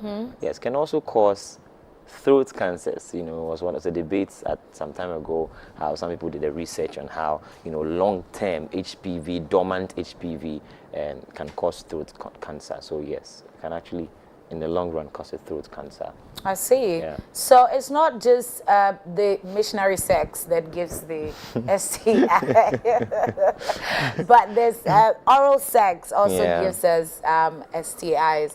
So any kind of sex, really, you should be looking at the fact that you're actually engaging in sex. If it's SEX, it is I mean, it puts you at risk. Okay, so it's not just the regular or the normal sex that we know. Okay, so it's that one thing that you should also know. And then it says that, oh, this one is quite funny. It says, you can't get an STI if you shower after sex. How in the world will somebody ever think that? You know, some people actually think you can't get pregnant if you shower after sex. People think that way. You'll be amazed. Excuse me, doctor, please, you said what? People actually think that you can't get pregnant if you shower quickly. You know, the way they say, I wish we've gone to the streets. I think we could do that on Thursday. Yeah, how about we do that? We get on Thursday. Really? Because people, I know, I've heard someone tell me that, you say, Doc, if you finish right now and you quickly go and wash down, nothing. I've been doing that for a long time. You know, look, it's like going to have sex somewhere. Maybe you're a singer in church, and then you're like, Father, as you're washing your bathing, like, Lord, I cover myself with the blood. Let the prophet not see me. I see. But I think that it's really terrible to have such a thought because when I think about it on the surface, I'm not a doctor, but I think that sex goes all the way inside of you, and bathing is an external thing. It's on the skin. Exactly. So because the sex was not done on the skin, washing the skin does not clean it, or washing maybe the outer valve of your vajayjay. There's no. So honey, if you had sex and bathed afterwards, you just cleaned your body and look nice for an STI. I'm sorry. Like you just look better for an STI, right? Yeah. So it's bad. It's good to bath after sex so that you don't carry some stench along. But it doesn't stop the STI. It doesn't stop it at all. You will contract it like never before. It will be an encounter with an STI. You know, we want to have encounters with Jesus. With an STI. Hallelujah. So nobody wants to but I still can't wrap my head around it. After sex, you bath, and then they feel they don't even get pregnant. Not get pregnant. It's amazing what we hear in the consulting room. You know, sometimes, because of where I am, right, at the bank hospital, most people who come there actually are quite educated. You know, some people have actually done their research, you know, Google their symptoms. They come to tell you, doctor, this is what I have. And I'll go like, oh, relax. Let's start from the history. Why not start like a few months back? Let's see how did they develop exactly. You know, so those group of people might not come in, you know, and telling you these funny things. But I've been in community engagements, you know, rural communities and the eastern region, central region, northern region, where you communicate with people, and then you tend to hear amazing things, amazing at what people are thinking. Go like, wow. Or maybe one session we should just take, you know, weird questions. We frequently ask weird questions and address them, because sometimes I saw a video that someone shared with me about, you know, blood grouping, how the blood group was an aged woman talking. Yeah, I think I saw that. Group, she said the blood group. She was she's O positive, and they said because of that she couldn't have achieved her dreams. Said the blood group has influenced her IQ. They said that she would have been a good leader. Brilliant. She would have been brilliant. Lord Jesus. Oh my days. Whatever you feed yourself with is what you. I think that this is an indicator of the fact that everybody really needs to feed on the Word of God, because what you put in is what is giggle. Garbage in, garbage out. So what are you feeding? That's why on social media they have the feed. Yeah, like, you know, exactly. What you feed yourself with, exactly. Yeah. It's so terrible. Anyway, just, you know, you can take a bath, but just know that after bathing, you could still be pregnant and you can still get STIs. Right. So thank you so much, doctor, for clearing that. Now we'll bath with the right reasons, for the right reasons. But Doc is about giving us a highlight on something that's happening. I'm going to give you something to do or a program to attend. It's a must attend. It's going to be happening at the Bank Hospital, right? So the Bank Hospital is going to Kumasi. Kumasi, Oh, I see. So we're traveling. We're going on a flight to Kumasi. So Kumasi for Musa den ewa tonso hono announce. Jack Shiami wo. Right. So Doc, tell us, what are we seeing on our screens? Yes, so like you highlighted, the Bank Hospital is going to Kumasi, and we're going for a cardiac campaign. Cardiac campaign. Yes, cardiac campaign. We want to take a good care of our hearts. You know, when you go on campings, you're going to relax. Yeah. We want to see how, you know, best you can put your heart to check. You know, let me give you one thing about the heart. You know, the heart is one amazing organ that from the 3rd week of life, it starts forming, while the baby is still a fetus in the womb. Right. Once you get pregnant, from the 3rd week of life, the heart starts forming. For about 6 to 7 weeks, the heartbeat is detected by a specialized tool called a transvaginal ultrasound, right? And from that moment till you die, your heart is always beating. So the heart is the most hardworking organ. So tell me why you shouldn't take care of your heart. Of your heart. Tell me why. From the moment, it's amazing because it beats and you're not even aware that your heart is beating. So now the moment you become aware that your heart is beating, that's called palpitation. you need to be at this cardiac camping. I see. You need to be at this cardiac camping. It starts from the 26th to 28th of this month. All And it's a whole package, and it will be done by a renowned interventional cardiologist from the Bank Hospital. So it's happening at Santasi in Kumasi. And Okay. We are partnering with Precise Specialist Clinic, and it's a whole package from the vital check to your, ECG and consultation with a cardiologist. You have to get your heart checked, especially if you are within the high-risk group. You have hypertension, you have diabetes, high cholesterol, perhaps you smoke, you drink alcohol, you are more than 40 years of age, or even 30 years of age, really. Right. You need to be at this cardiac camping. Do we have to book? No booking, just walk in, and then you get everything done. Especially if you have a parent. This Valentine, you want to show them some love. Right. Book a cardiac camp and let them get their heart checked. I see. And then you see how that goes. Great. So we're going to Kumasi, right? We're going with the Bank Hospital.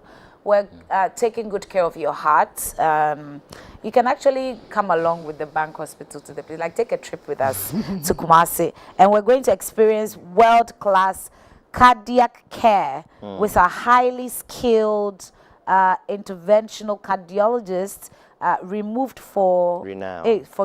renowned for his expertise in diagnosing and managing complex heart conditions. So you have to be there. But Doc, we're paying for this, right? Yes, the price tag is just there. So we're paying just 550 Ghana cedis for the patients. So wait, you have to for the package. Okay, so when you walk in, you're at a registration point, and then you pay, then you can actually enjoy all the... Yes, the package. Okay, nice. So 550 cedis, it's not buying pizza, it's buying life. It's not taking a girl to the pool, so after that she'll break your heart. Now we're checking the heart that they didn't even break. We want to see if it's still in good condition. So get to Kumasi, we're at Santasi, right? At Santasi, and then the date is 26th to 28th February. Exactly. You want to be there. It's a Wednesday to Friday. So if you can't go on Wednesday, it's okay. If you're tired on Thursday, it's okay. But Friday, you should make a date to be there. It starts at 8 a.m. and it ends at 6 p.m. So you can show up at 3, right? And then still go through it. It shouldn't take a long process. Not at all. Shouldn't take a long Unless, of course, it's complicated. Yeah. Okay. So they are looking at these tests. Electrocardiogram, right? Is that that's an ECG. ECG, and then your vitals will be checked. Cardiology consultation with the resident or internationally acclaimed specialist will also be there. So please be there. This is a way of showing love, first off to yourself, and then to the next person, right? So we're going with the Bank Hospital. The Bank Hospital has been good to wake up Africa. You know how it is. So do the right thing. Yeah. Thank you so much, doctor. It's so good to have you always. Thank you. We'll take our bath. I'm saying this again. We'll take our bath. We'll take our bath for the right reasons. We'll bath twice a day. We'll still get pregnant and we still might get STIs. So let's do the needful, right? Okay, so this has been Heart Matters with me, Biatola. We'll be back after this break. You show to me. 'Cause even when I fall, you pick me up. Your mercy's avenue. More. Yes, Christ, more. Hey, sing, I've come to praise you for your goodness and your kindness. Your faithfulness and love you showed to me. Even when I fall, you pick me up. Your mercy's avenue. More. Yes, Christ, more. Everybody help me say, more. Yes, Christ, more. Say, more. Yes, more. Yes, Christ, more. For all that you have done, say, for all that you have done, and you will do. Say, more. Yes, Christ, more. You've been a great God.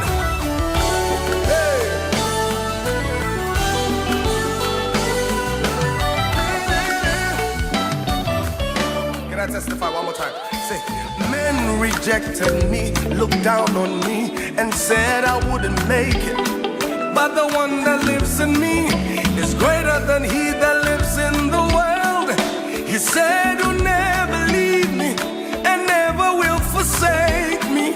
Say more, yes, Christo, more. Can I take it one more time? Say, man rejected me, looked down on me, and said I wouldn't make it.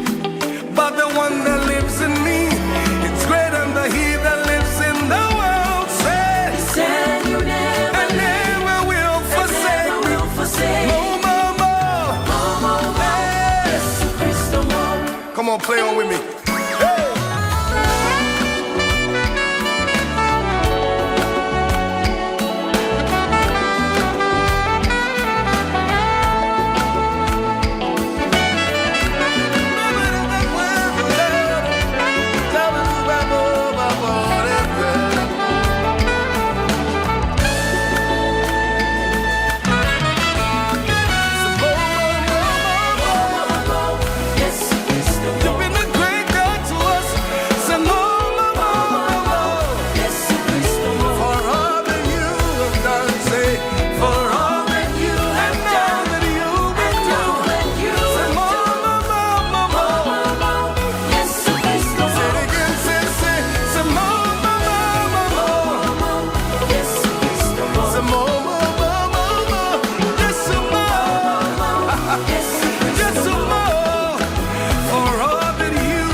More, yes, Christo, more.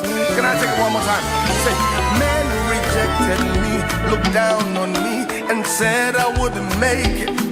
But the one that lives in me, it's greater than he that lives in the world. Said, he said you never, and never will forsake me. More, yes, Christo, more. Come on, play on with me.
Again, I don't know if this one says the truth. I've always said that, but they say reckless love, and so. But that's not judgmental. The love, madam is laughing. But of course, welcome to that conversation as always. This is where we get to serve you. We're serving you the best of the best. You know, not just opinions, not just perspectives of people who say, okay, we are counselors, but professional counselors.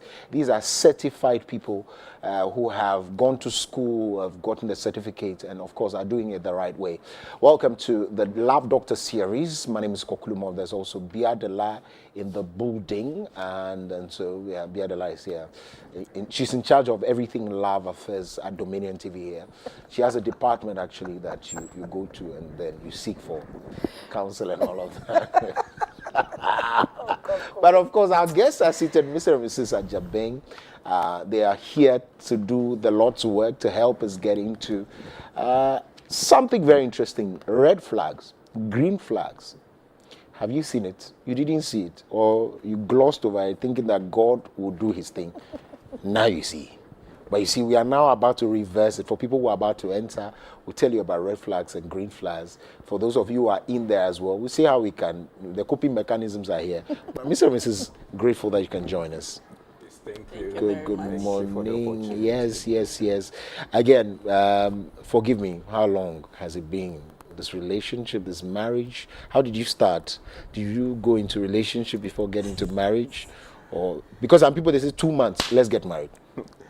Thank you so much. So we are in our 13th year. Ooh. Yeah. Okay. We are in our 13th 1-3. year. Okay. All right. So, and it's been good. It's been good. Okay. Yeah, How did you start? Where did you first meet? So maybe I'll allow her to. Where did I meet you? Where did I meet you? I know you always direct this question to me. Yeah. I am also ready to answer. Okay, please be ready. Yeah. So we met on Facebook. I know, right? We met on Facebook. That was Facebook 13 years ago. So many years. Yeah, okay. Yeah, Facebook. It's just 12 years. Relax for me.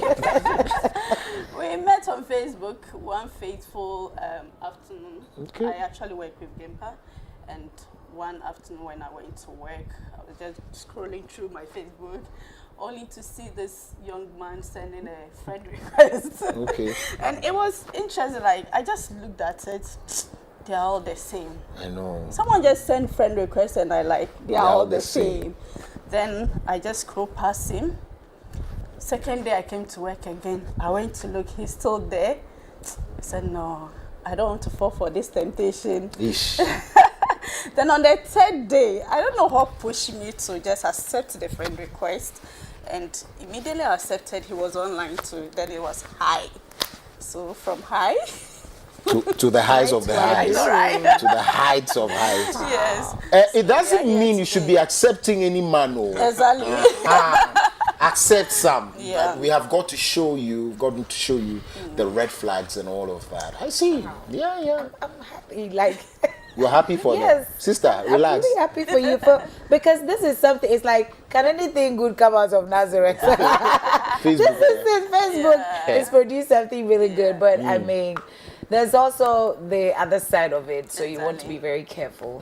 But this is a beautiful pair. We love it. And you look really nice. I like your smile, actually. Aww. And then what? You still have butterflies in your belly when you see him? Yeah. What are some of the things that he does and you're like, oh my God, don't do it. It wakes my love up. He always keep wowing me. Like, for 13 years, it always seems new. Wow. I've never lived a day regretting marrying him. Oh my God. And you know, there is this word in Ewe, Srodede. I think you are Ewe. Yes. So Srodede simply means Esro de Demlele. So all the time I learn and I see something new in him. So it's been like that. How is your marriage going? Let's check yours, But let's get to red flags and green flags. Why do they have those colors on it? We could have gone for pink for women and blue for men and just move on with our nice lives. But is there any connotation? Is there any? I mean, you're the counselor. Why red and green though? Thank you so much. So we can just link it up to the way we drive. When we are learning to drive, we have the traffic lights. Red actually is a warning that you should stop. If you don't stop and you go ahead, I mean, you are likely to cause damage, cause an accident. So even in a relationship, we have red flags. you know, and there are indication that, I mean, there are warning signs, you know, that indicates maybe unhealthy or maybe manipulative behavior in a relationship. Unhealthy or manipulative behavior. Great. So they are there, but then they are not, I mean, easily recognizable. But then with time, you can be able to see them. But then the reason why you'll be able to see them is that you have a purpose or a reason why you are in that relationship. So when things are not aligning with your mission in the relationship, then you tend to question why this. But then many people just enter into a relationship, even when they have reasons, those reasons are unrealistic. Okay, so I think 3 days ago, I engaged a guy in a conversation, you know, he wanted to know, I mean, why one should get married. So I asked him to give me his reasons. So he was citing reasons and I was deflating the reason, like helping him to see why those reasons are not cogent enough for you to say that you are embarking on a relation. So we got to the point I said, so why should a man get into it? I said, that is your assignment. Go and think and come back. Let's continue the conversation. So that brings to us, or to me, you meet someone, first impressions are very key, and that's what you see. As much as the expectations of the person is involved, they are still going to want to show you what really there. So, for instance, I'm about to meet a guy. I'm already having butterflies, whatever it is that Precious Biadelai refers to. I don't know. I've never felt that before. I say yours is alligator, it's not butterflies. They are so big. Okay, right. So you have the expectations. Yeah. So you are going to have to put together a certain face, so to show the person. How do we break through that? Because you see, beyond that are the red flags, really. But because I'm interested in the person, I need to come across as, you know, prim and proper, something that's pleasing. How do we do this? Okay, so thank you so much. So one thing that I always tell people when I have opportunity to speak to them is that what you normally see in courtship, in dating, is possible not what you are going to find when you get married. What you see, yes. You know, for example, at home, this is not how I dress. But because I'm coming here, so I have to appear in a certain way to meet the standard of what is expected here. So in a relationship, I want to put my best foot forward. So the first key is that everybody should know that what you see whilst dating may not be what you get. So the conflict actually arises where there's so much gap between what you were expecting and what you see. So we call it incongruence. So if it is too wide, people react in certain ways. Some people just get shocked and say, Charlie, I'm not doing this thing again. This is not what I signed up for. Yeah. So yes, God. So there's the need for us to be careful and even, try to acquire much knowledge about relationship and marriage. You know, my pastor always said that love is not enough to sustain you in marriage, but then knowledge. So we need to acquire much knowledge. The Bible said that for lack of knowledge, my people perish. Many marriages are disintegrating because there is no knowledge. I see. Before I come to Mrs. and my second question, still on that one. So if what I am going to see in the relationship is possibly what is not going to show up in the marriage, what knowledge beats this? Look, the person is pretending, let's use that word, and it's going to show me something else in marriage. What it means is that there must be a superior knowledge that beats that pretense. But you surely are not going to beat it if they keep pretending until you find it in marriage. Does it mean that you need to prepare to cope in marriage? Because that's what I get. Well, personally, as for coping, it's a secondary matter. Okay. You know, there are certain, primary things that are supposed to be in place. Mm-hmm. So, for example, why am I getting married? Who do I want to do marriage with? So, all of us, when getting into a relationship or marriage, I have my needs. So, I'm looking for somebody who can satisfy those needs. And it's not everybody. So, for example, during the time we were courting, there are many questions that I asked her. For her, she thought they were just questions. But I was asking to find out whether she's the one or she's ready to meet those needs. Okay. And in the process, she was also asking me questions. But then for me, before I even attempted to start dating her, I've read so much about marriage, and I've been a counselor for many years. So it's like I knew what there is to know about marriage. So I was looking for somebody who will complement what I know. So what it means is that in effect you can use questions to yes, beat this. Yes. So you get the answers. So for instance, somebody comes here and say, I love you. I love you. What comes into your mind? For all that you know, the person's definition of love is not your definition of love. So there's the need for you to ask, oh, what do you mean that you love me? For you, your love, what is the meaning? So the person will give you the meaning. Does his meaning, understanding aligns with yours? You know, we always say that what in the Greek and Hebrew language, the word that has been translated to love in English, we have agape, we have phileo, we have erotic. So what is the person referring to? So at times when a lady, knows, what she's about, who she wants to do marriage with or relationship with, you realize that she'll ask relevant questions. And at times, guys are caught off guard. Because for all that the guy knows, no lady has even asked him, what do you mean by love? What do you mean by marriage? And at times they go back. Those who don't want to learn will tag the woman that, oh, she's arrogant, she's this, because they have not met that type of woman before, who seems to know her right from, her left. I see. Beautiful, eh? Yeah. We are cracking the code now. We are getting the IC. I know. We are getting there. We'll catch people today. As for people, we'll catch them. People like Biadela. Oh, please. Well, so what then should be the situation? You know, sometimes in a very charismatic setting, people are told, oh, this is supposed to be your wife. The Lord told me so, that this is supposed to be your wife. But this same, like Koku is supposed to be my husband, my red flag, something that's red flag for me is a pink shirt. He wears it and brings it along. He shows me all the things that I never want to see or I wouldn't love to see in a man. But my pastor told me that there's my husband. Mrs., let me start with you.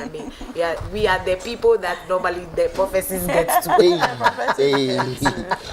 Yeah, right? So in such a situation, what should we do? All right. So we don't always have to, excuse me, to say use the words of the prophets to be the sole words. You are going into that thing. As Counselor said, you know what you want. So even though the guy is showing you all those red flags that you have tagged, at least you should use wisdom. Right. That's where the knowledge comes in. Of course, you, the woman going into that marriage, how knowledgeable are you about that marriage before you are entering it? Have you read something about what you are going into? If you haven't read, how would you even know these are red flags? Or maybe the prophet says it, so here we go. No, you should be, you should know what you want as a woman and then going for it. Yeah. Wouldn't that be like defying the words of the prophet? Despise not prophesying and all that. The Bible says that we see in part and we prophesy in part. But at the end of the day, God has given me that discerning spirit. So you are going into the relationship. You see, it's not always. For example, human beings are tripartite beings. They have a body, they have a soul, they have a spirit. The prophet may probably be seen in the spirit. The person has a soul. The soul, that is where we have how the person thinks, the person's emotions, the person's will. Today, gone were the days that I can see somebody's body and know that this is the actual body. But today, we can visit a saloon and we come back and we are not, What are you saying? Yes. These are the things. You know, so a prophet wants to pay, her daughter, and God has spoken, and it's like you don't have. And this is a big problem in some of the churches. You know, some of the churches, they assume that because the deacon and the deaconess are good, so their children should be automatically, you know, good, and they pay them. And that is recipe for, disaster. And it's happening. I know churches, and it's a big problem. You know, they pray, they speak in tongues, and blah, but then they are struggling in marriages. You know, and that shouldn't be the case. And you know, even the form of counseling, premarital counseling that they give, you know, it can just be qualified as advice, you know, but then that is not it. You don't really know. In our church, you know, it is unacceptable for that. Even though we meet in the auditorium, church, and we pray, we sing together. When it comes to counseling, I don't know you. Right. When it comes to counseling, I don't know you. So we have to approach it professionally. So in my church, before you get married, you are made to go through a marriage school for 6 months. So it's after 6 months that if you are ready, we go to the one-on-one counseling. Oh, I see. Yes. So all of them would take about how many years? No, so most of the things will be taught in the school. The school. So when we go to do the counseling proper, you know, that one we are just basing it on the assessment, okay? Because there's a number of assessments that we run. Okay. And for us, it's those assessments that will let us know who you are. You are an emotional being. We should be able to know. And you know, when we talk about conflict in relationship, what we are saying is that somebody's needs are not being met. That's all. So if I don't know your needs, how can I meet them? Even if you are not able to communicate your need, how will I know?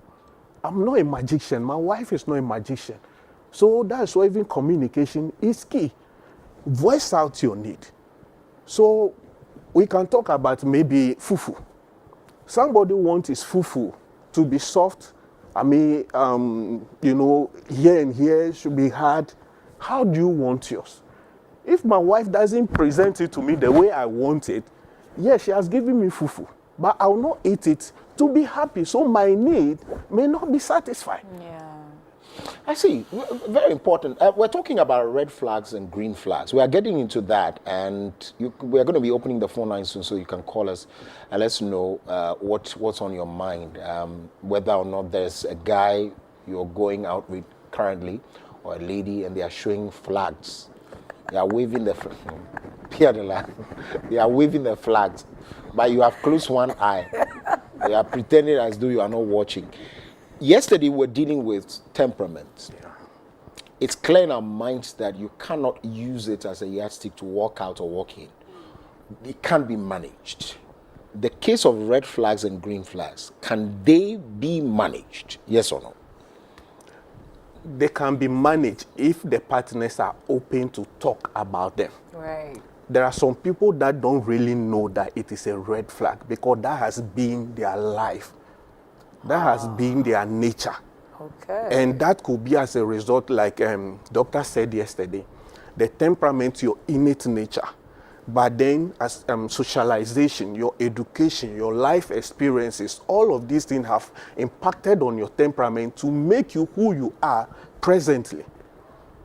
So if you are coming from a home where your dad was abusing your mom, that has actually informed you. So in your mindset is that abusing a woman is the way to go. And at times, some fathers are so callous that they'll tell a woman, ask for a woman, when you beat her, you know, that's why she will respect you. So in the mind of, the subconscious mind of that young man, that is the way to go. So you realize that what has happened in his parents' home is actually repeating itself in his current home.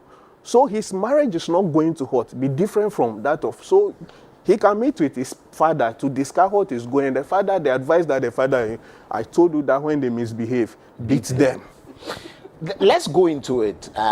People say that a man who does not like bathing does not like buying soap. or will not buy soap in the future and all of that. I'm just saying, is that a red flag? Walk us through if there are red flags, visible ones. Yeah, general. Walk us through, if there are. Are they? Yes. Okay. They are.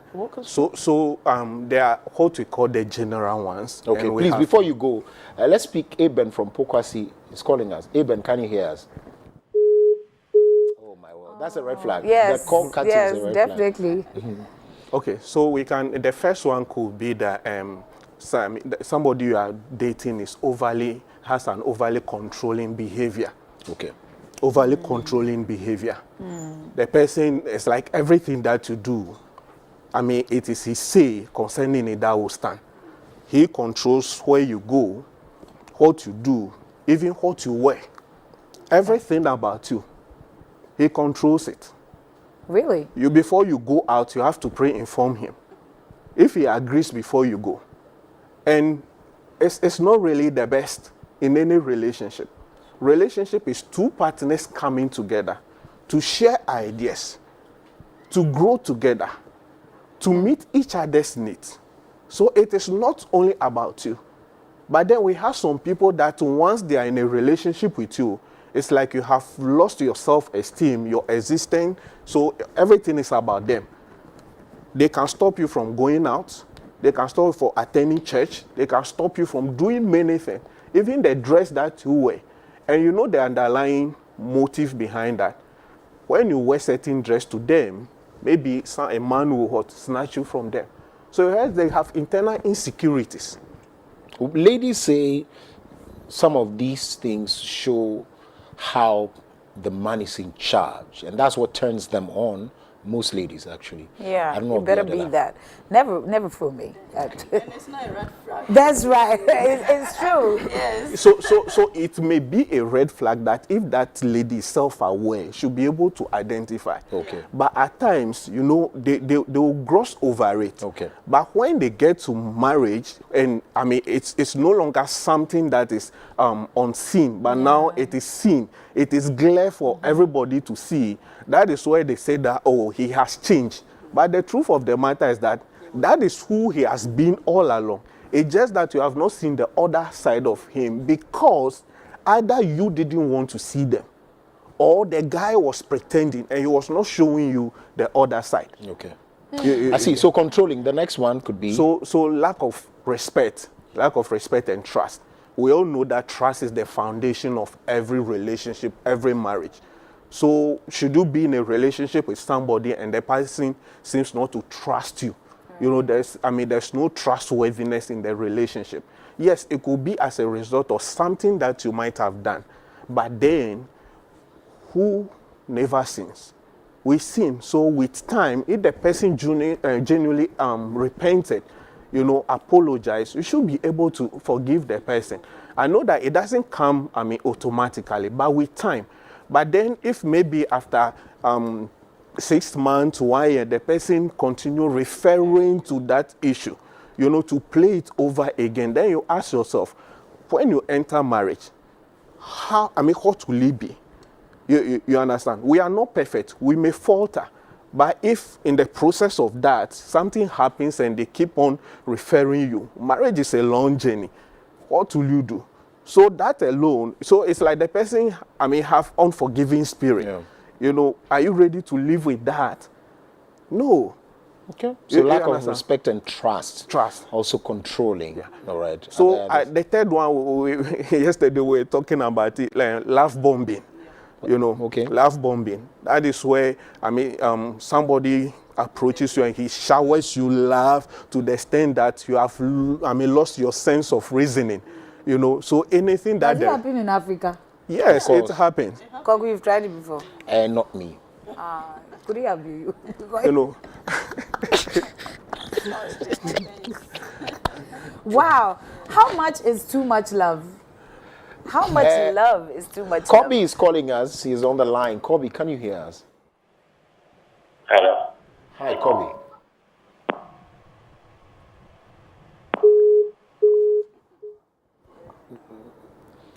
These flags, I tell you, cut them off. Cut them. Don't marry them again. Cut them off. Right. So love bombing. Where do you draw the line? That the person is showing too much care, buying you too much gifts, or it's when you lose the sense Yeah, of judgment? Okay, so we say that there's always a cause. When you see an effect, then there's a cause. Yeah. So why is the person showing me too much love? Even when I don't need it, I don't ask. The person forces on me that you need it. Let's go and eat. Let's do this. Are you okay? Are you this? Are you this? Are you this? And it's like you can be overwhelmed to an extent that what we call red flags, you may not see them. And I will give you an example. A lady just... Before you give the don't lose that thought. Yeah. Eben is on the line. We don't want... Eben, can you hear us?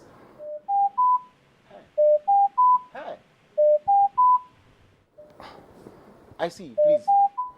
Is that Eben? No, Eben does not sound like that.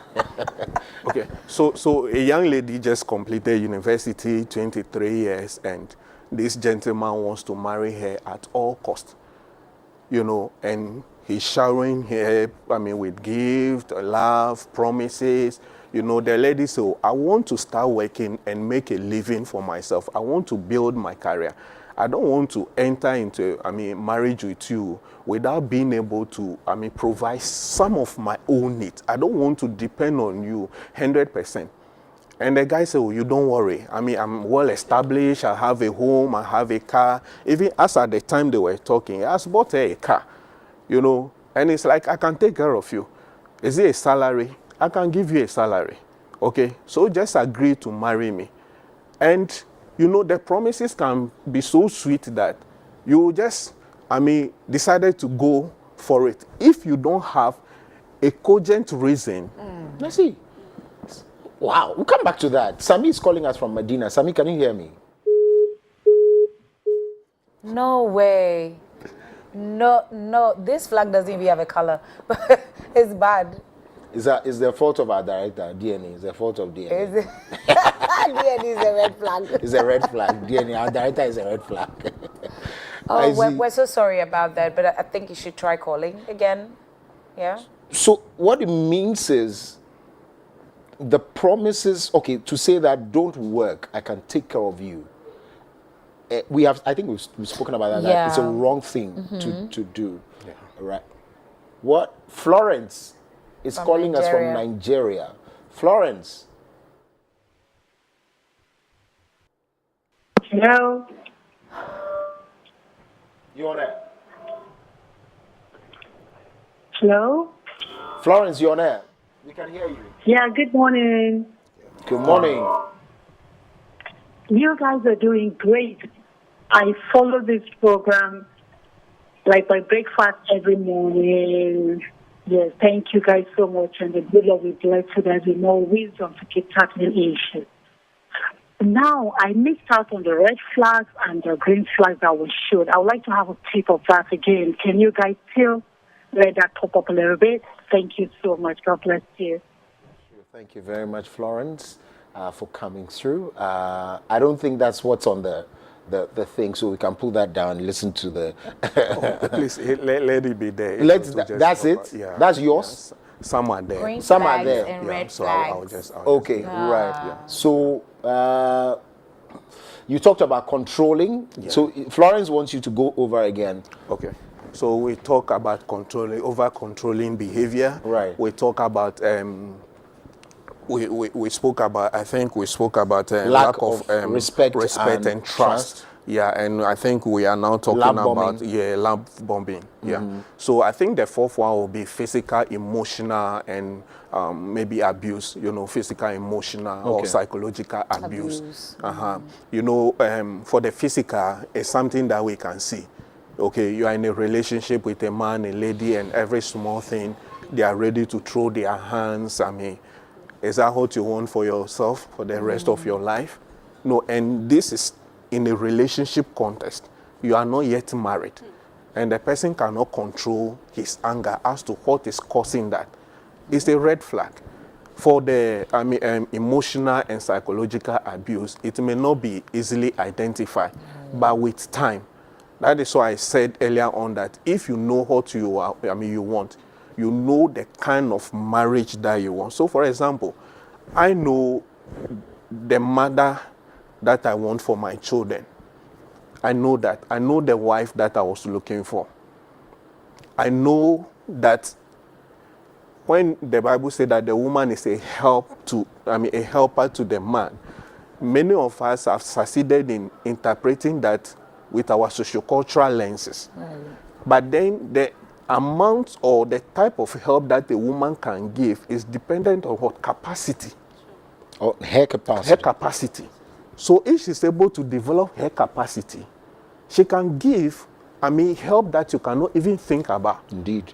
A woman can buy a man a car and there's no problem about that. In Jesus' name. The woman may build a house where you live in and there's no problem about that. Amen. You are married, you are one.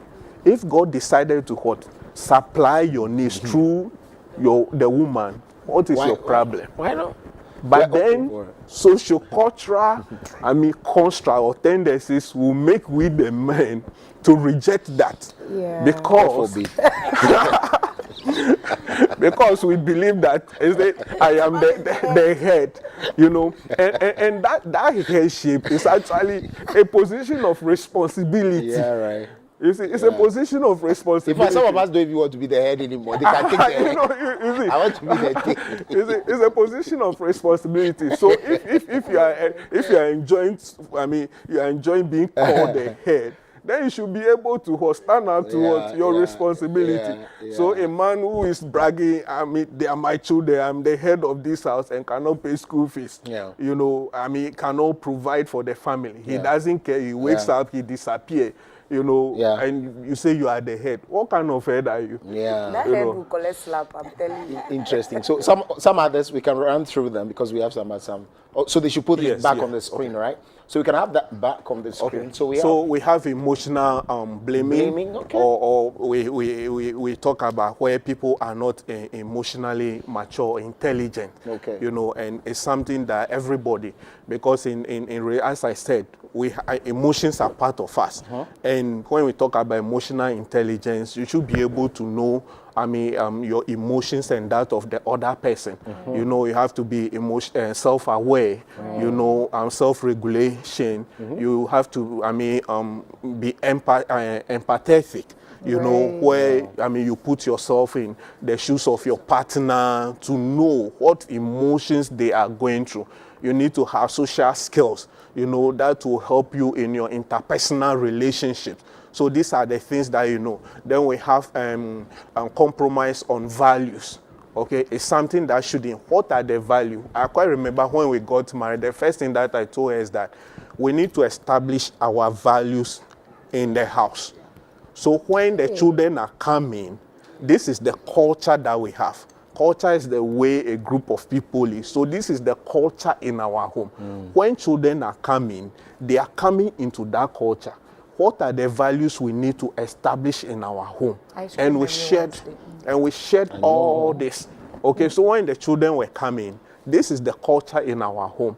So in our home, we read, we pray, we study the word, we don't miss church. You don't put anything anywhere. Oh, so in our home. Home. The people who have rulers in your home, like you are measuring them. Oh, not really a rule, not really a rule, but it's good to live in a clean and good environment. Yeah. So you grow with them, and they also know that I don't have to finish drinking and just drop the cup anywhere. When I'm done eating, I don't put the plate just anywhere. You drop it in the sink or you clean it. It's cool. So, and it became natural to them because that is what they came to see us doing. Quite remember one day we were praying in the morning and our daughter came to kneel down by us, and so I asked myself, did she know what we were doing? But that is what she saw the parents doing. I quite remember I used to keep rabbits in my home and my children were the one feeding them. You remember those days, Kojo would wake up early in the morning and will come to, feed the rabbit, even as early as 5 o'clock, And I think one thing that he was doing was, when I wake up, actually my day starts as early as maybe 2:33. Okay. So when I'm by my study table, Kojo will come because he knows that Daddy will be drinking tea. So he will come. So he'll come and drink tea. After he finished, then he will go back to sleep. You wake up early, come and sit by the study table to get the tea, and then fire it and go back and say, wow, look, Kojo, wow, look at you. Wow, you think you are smart. But let's put it back, because I think my life is green flag, green flag. I'm just Your life is where? That's Koku on the other side. Please. Confidence, Koku. Self-awareness, Koku. Mutual growth, Koku. Vulnerability, I don't show it that much. So that one, proactive, Koku be that. Responsive. Ha! Green flag, green flag. This is why I am green flag seated here. Yeah, an embodiment of green flag. I'm a bevy of green, a colony of green flags. So one of the green flags that we should be looking for also is that our partners should be open to dialogue, to communicate. Okay, because conflicts are natural to every relationship. Constructive conflict. Conflict actually makes us aware that there are certain things that are not as they ought to be. There are certain things that are not working.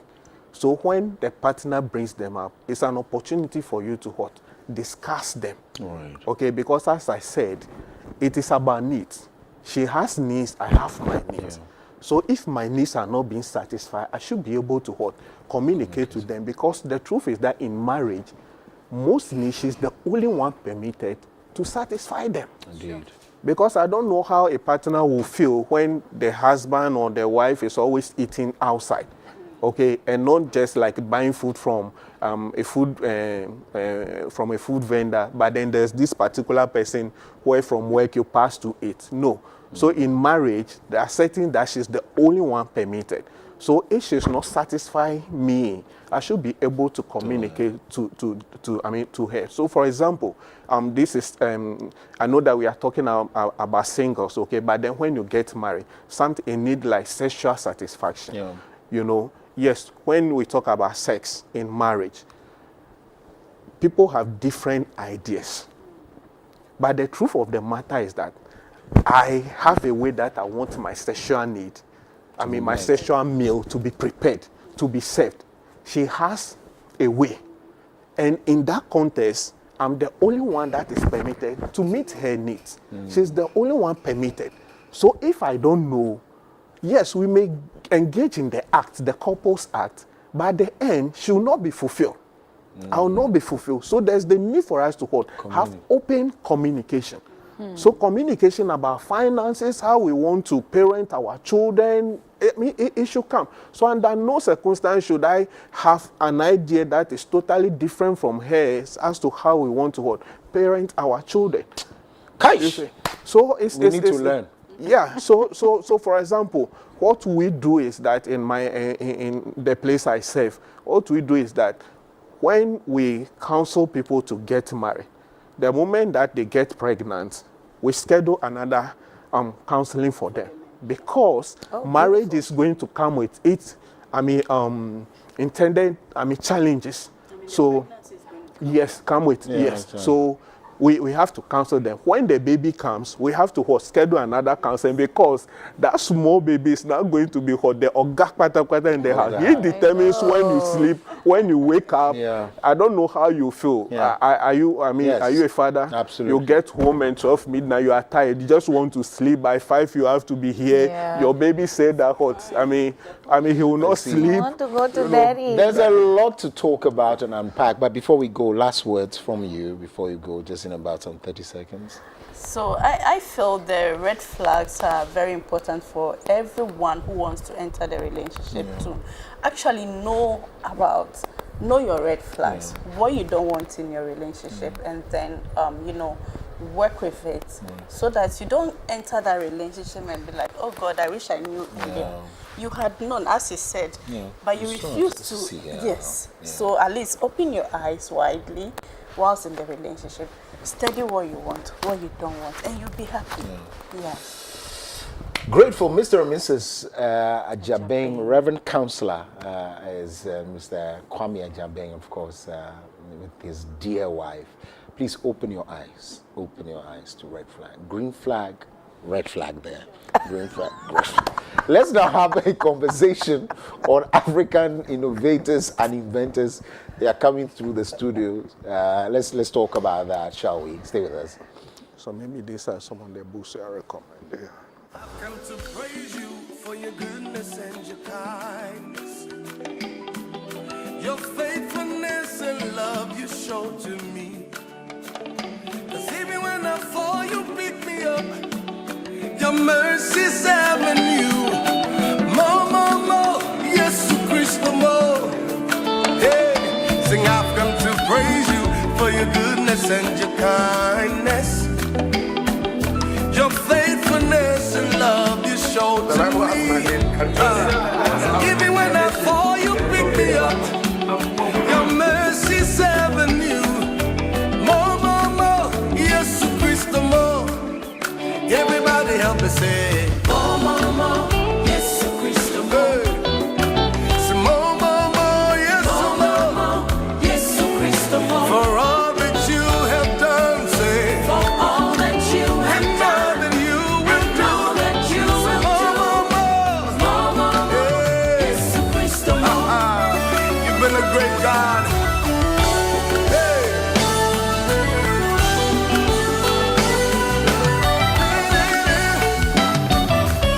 Can I testify one more time? Say, men rejected me, looked down on me, and said I wouldn't make it. But the one that lives in me is greater than he that lives in the world. He said you'll never leave me and never will forsake me. Say, more, yes, Christ, more. Can I take it one more time? Say, men rejected me, looked down on me, and said I wouldn't make it. But the one that lives in me, it's greater than he that lives in the world. Say, he said you never, and never will forsake me. More, yes, Christ, more. Come on, play on with me. Hey.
Under the Cocoa Tree music.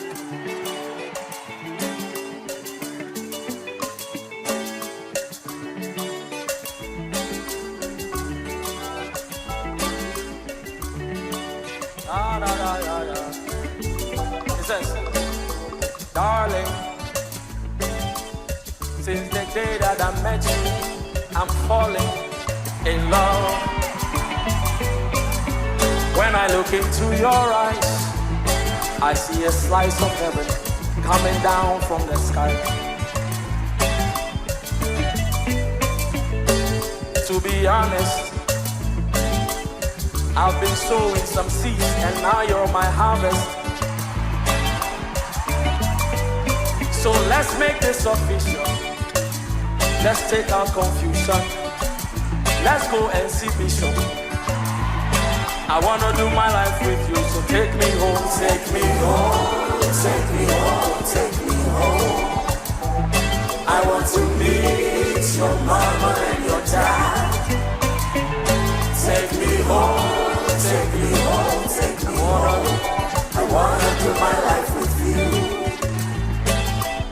Darling, take me home, take me home, take me home, take me home. I want to meet your mama and your dad. Take me home, take me home, take me home. I wanna do my life with you. Listen, Kasawami. Listen to my man.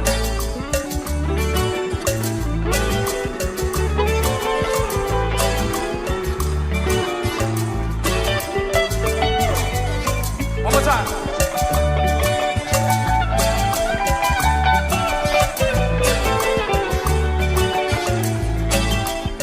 Verse 2. Lately, I've been wondering why the whole thing feels crazy. So baby, so I bought a Mac set to help me construct the lines that I'm singing. So say they will make sense. Baby, baby, baby, baby, baby, I've never felt this way before. My friends, they tell me, say, this is true love. So baby, you're my day, or am I too late? Well, you can tell the buyers. Our director is totally in love with this song, and so he pleases all the time. He's done something to his the love, something about him. So you don't worry. He's a favorite of our director, DNA. But of course, welcome to the conversation, and of course, the love madam is also here with us. Again, when you need love and to connect you to love, I mean, Biadela is here. She knows everything about that. But away from the things of love, let's talk about innovation and invention. It's something that's very, very rare. I nearly said strange, but not strange. It's rare in our case to find inventors and innovators. Indeed, I'm told that they are there. You find them doing a lot of things, but the push, the motivation and inspiration to guide them to levels that we see people get to is one that is absent. And so we are excited. The Black Our Story month we're still in February, and so we're celebrating a lot of people from diverse, a lot of spectrums. So let's get into inventions and innovation now.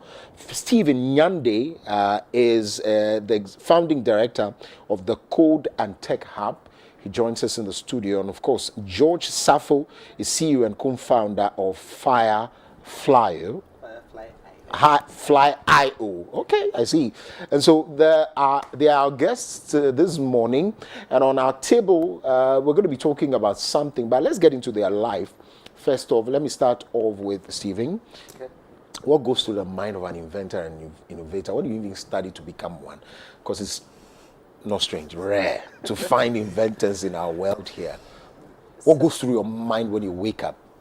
So thank you very much for this opportunity to share what we've been doing. I would say that usually to be an innovator or an inventor, there just has to be a need. There have been very wonderful things that's been made by people. So like the chair that's electric chair for surgery for most things was invented by a dentist. It's because this dentist sat down, saw that, oh, I needed this, put some plans together, and then based on refinement, it came about. So there's really not a straight path to being an innovator or an inventor. However, some courses help people. And so myself, I have a background in engineering for undergrad and then for the masters. But most engineers I know are just looking for a job to go through. They are not innovators or inventors. So it's one, identifying a need and then trying to have a solution to that need. Waking up every day thinking that, this is a problem, I think I need to solve this problem. That's what usually sparks the innovation. Okay. Yeah. Very interesting. So you don't have to look, there's no look and feel of an innovator or inventor where you look techie, you have to wear big glasses. No, not at all. I mean, there have been different people. you would expect an innovator, an inventor to look like Albert Einstein. Yes. The picture that has the hair standing up. No. And then you have you have George. See? George who looks nothing like so unassuming. Albert Einstein. Yeah, so Nothing. unassuming. Yeah, so there doesn't have to be a look or a feel. It's a mindset thing. Understanding that you can solve. in that as well. Yes. I think I'll also add it to what Mr. Stephen also said. It's also about their willingness to make change. Okay, to make impact, to bring out a solution to a particular problem. Okay, so I think an inventor, or let me say innovators, you wake up one day and you realize that this is a problem, and you have that kind of there's a passion to make sure that you're able to solve that problem, you see. So that kind of willingness, that kind of thing that always push you. So anyone that have that kind of spirit, I think can be seen as an inventor or an innovator. Okay, see. Yeah, the lab, you beat it out of her, crash. Well, I'm thinking that you wake up, you have beautiful ideas, you see the need to do something.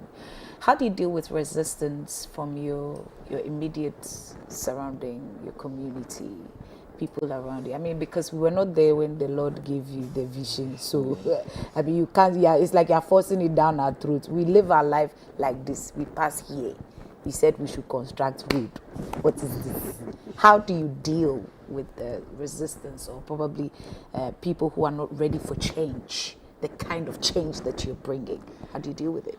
All right, thank you for that. So I think normally it happens, you know, you mostly have this brilliant idea that you think that this will really help, but people don't really get it. People don't really. So I think the most important thing, you need to let them understand, okay, and believe in your idea. How do you do that? You do that by showing them a proof of what you are trying to explain it to them. You know, most people don't really get it until they get to see the outcome. Seeing is believing. Seeing is believing. So you show them the outcome for them to believe that, yes, this is what you are trying to explain to them. And I think the moment you're able to show them, you're able to buy them, you're able to let them believe in whatever idea you have. Right, demonstrating power. Yeah, so I believe that your very specific ask on people close to you, it hits home, because after my first degree, I was working in an industry, a manufacturing industry, and I wake up one day and I say that I'm stopping what I'm doing because I have this passion to drive engineering and innovation in Africa. My parents looked at me and they're like, where's the school fees? Where's the school fees? Bring it quickly. So it's hard for them to understand. At a point, it got to a point they didn't understand what I did. By then I was working with a fintech. Tried explaining what a fintech is. My mom, when you ask her, she'll be like, "Oh, my child works at MTN," because that's the closest she knows, right? Excuse me, what? That's the closest she understands to fintech. So wow, there are generational gaps, and then because your people close to you would not understand that vision that you're having. And so, like he said, the results are what will prove in the long run. If you also are able to get somebody that backs you in those decisions, you definitely need someone to back you. I've had advisors, I've had mentors. So Professor Kaufman is somebody I go to every time. So we are both her mentees. Nice. I go to her every day and tell her, this is where I've gotten to. She's like, okay. She'll ask very challenging questions. And based on those, I feel like I have somebody who supports me. And so having that role model to support you helps make your case to close family people. Interesting. Nice. Very interesting. Notable inventions that you've done yourself, is there some? Have you gone into some, or you have just led people to do stuff? So most of the work I do is finding talent and then exposing them. So I am trying to play the role of a motivator, and then I spur people on to bring that out. Notable people I've seen, we have one here The second one is Passgate, Passgate Robotics. So this is Gideon Mensah. He was working with Ghana Tech Lab by then. So he started from Kumasi, then Ghana Tech Lab was in their makerspace. And finally, he decides that I want to start building drones in Ghana. In this drone conversation, his main goal is to have flying taxis, but he needs to start from somewhere. And so we have it displayed. What he's doing is, instead of people just bringing parts from China to come and assemble, he makes the parts himself. He makes them? Yes, including the motors. So understanding, a deep understanding of physics, how these things work, puts them together. And then for the boards that are controlling all the motors, he designs them and then has them printed to use. So everything you see there is custom. The materials used for the drone parts are all custom made. Wow. Yes. These are all people doing some wonderful things for the hardware. On the software bit too, I would give an Insano, Insano as an example. It's a Ghanaian company, now in over 30 African countries. Insano. Yes. Insano. Insano. Oh. They make fintech products, so that's where I was working initially. Yeah, and they are in over 30 African countries. What they are doing is they found the problem of transferring funds, making moving money around, and they provide infrastructure for banks now. Our short codes work because of companies like that. So there are a lot of people doing some great things in Africa. Very interesting. Let's come to studio now. Let's go hands-on now. What do we have on the table and what's up? Take us through. All right, George. Yeah, so this is ExploreBot. Yeah, so ExploreBot. ExploreBot. So Explore and Robot. Yes. So ExploreBot. Yes. So this is a locally made robotics kit, which was designed, manufactured, and built right in Ghana. Designed. Yes. Manufactured. Yes. Built. Yes. So this thing. Yes. Was manufactured here in Ghana. Yes. Was designed and 3D printed right here in Ghana. 3D printed. Wow. Everything that you see. What materials did you use? So I use a 3D printer for the design and the print. I first design it on my machine. Okay. Then from there I use a 3D printer to now print whatever I will design that I will come up with it. Yeah. So I think one of the main reasons why I actually influenced this particular kit is the use of robotics kits in our schools and even the country. You know, we normally rely on the foreign ones, which is very expensive. Now, if you don't have, let's say, 10,000 plus, you can't get one robotics kit to buy. I mean, one single robotics, that's 10,000 plus. So what are robotic kits? Robotics kit is more like kit. Yeah, kits. Okay, right. The one we use in schools for training and teaching the kit. And right now, a kit costs around like 10,000 plus. 10,000 Ghana cedis. Yes. Okay. For a kit. And how many Ghanaians can actually afford one? So the idea is to bring something less expensive, locally made, that can still make sure that the students are able to get the knowledge that they are required for them to prepare them for the technology-driven future. Don't worry, I've gone into a zone that is anger. We'll talk about that later. All right, so talk to me about. Yes. So all you see here is by you, designed by you. Yes, even the board as well, the electronics board inside. So as you can see by Firefly IO. Hey. It's branded.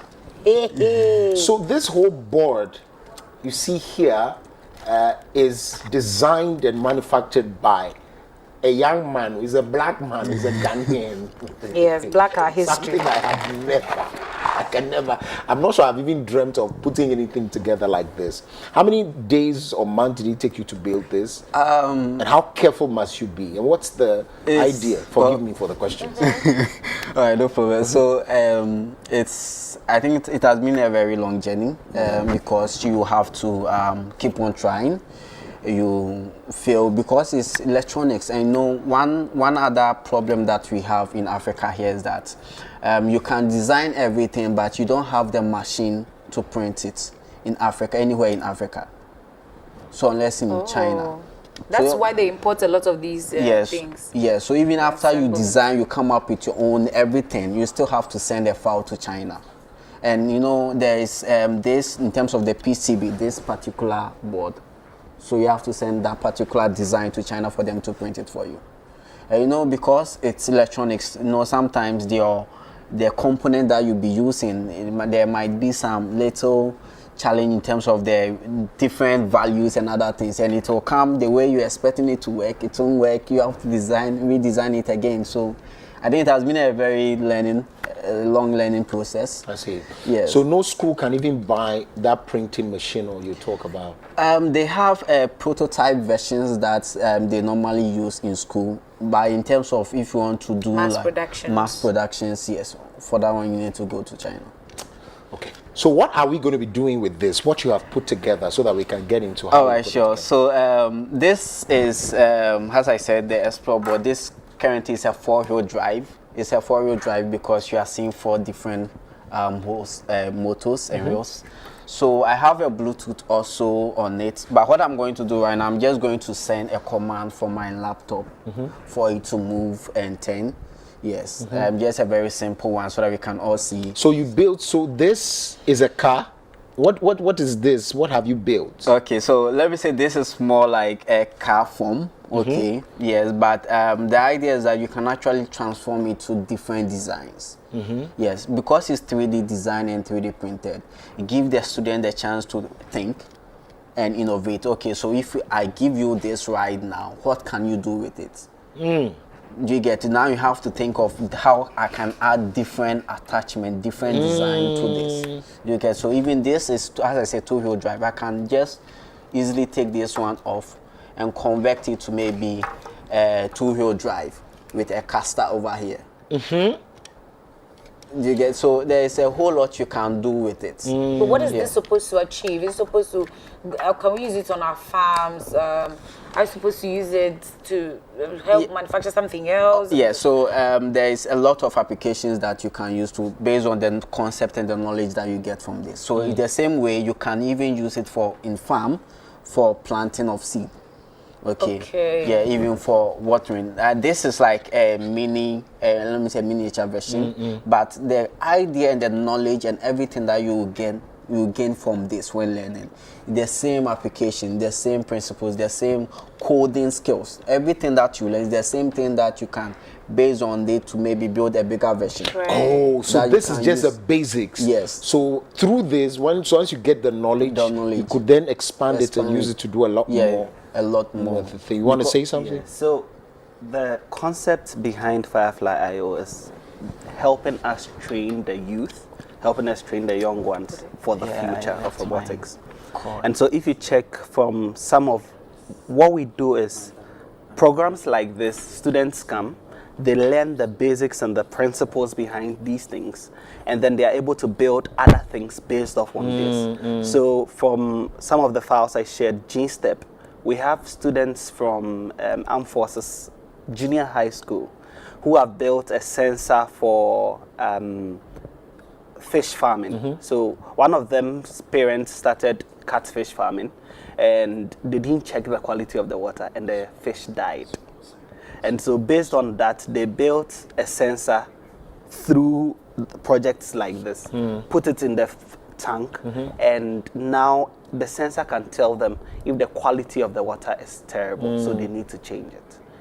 Let's watch the video and see what exactly. When we come back, we'll talk about this, because this is the future, and this is what is here in the studio with us. Take a watch. I'm Mansour Abdullah. We are the Aquatic Insights with the project name Aqua Century from Services Primary and Junior High School. We decided to come out with this project because our team member, Eli's father, went into fish farming business, and after 3 weeks noticed that all the fish had died due to poor water quality. Aqua Century is a robotic fish equipped with advanced sensors to monitor water quality parameters in an aquatic ecosystem. by collecting the water quality data and analyzing the data to compare it with the predefined threshold. If impurities and abnormalities are detected, an SMS alert is sent via a mobile device for appropriate action to be taken, enabling timely intervention to maintaining high water quality and healthy fish. Its attached cameras provide fish farmers with a vivid view of their fish pond and fish behavior. AquaSentry has a buzzer that beeps when abnormalities are detected.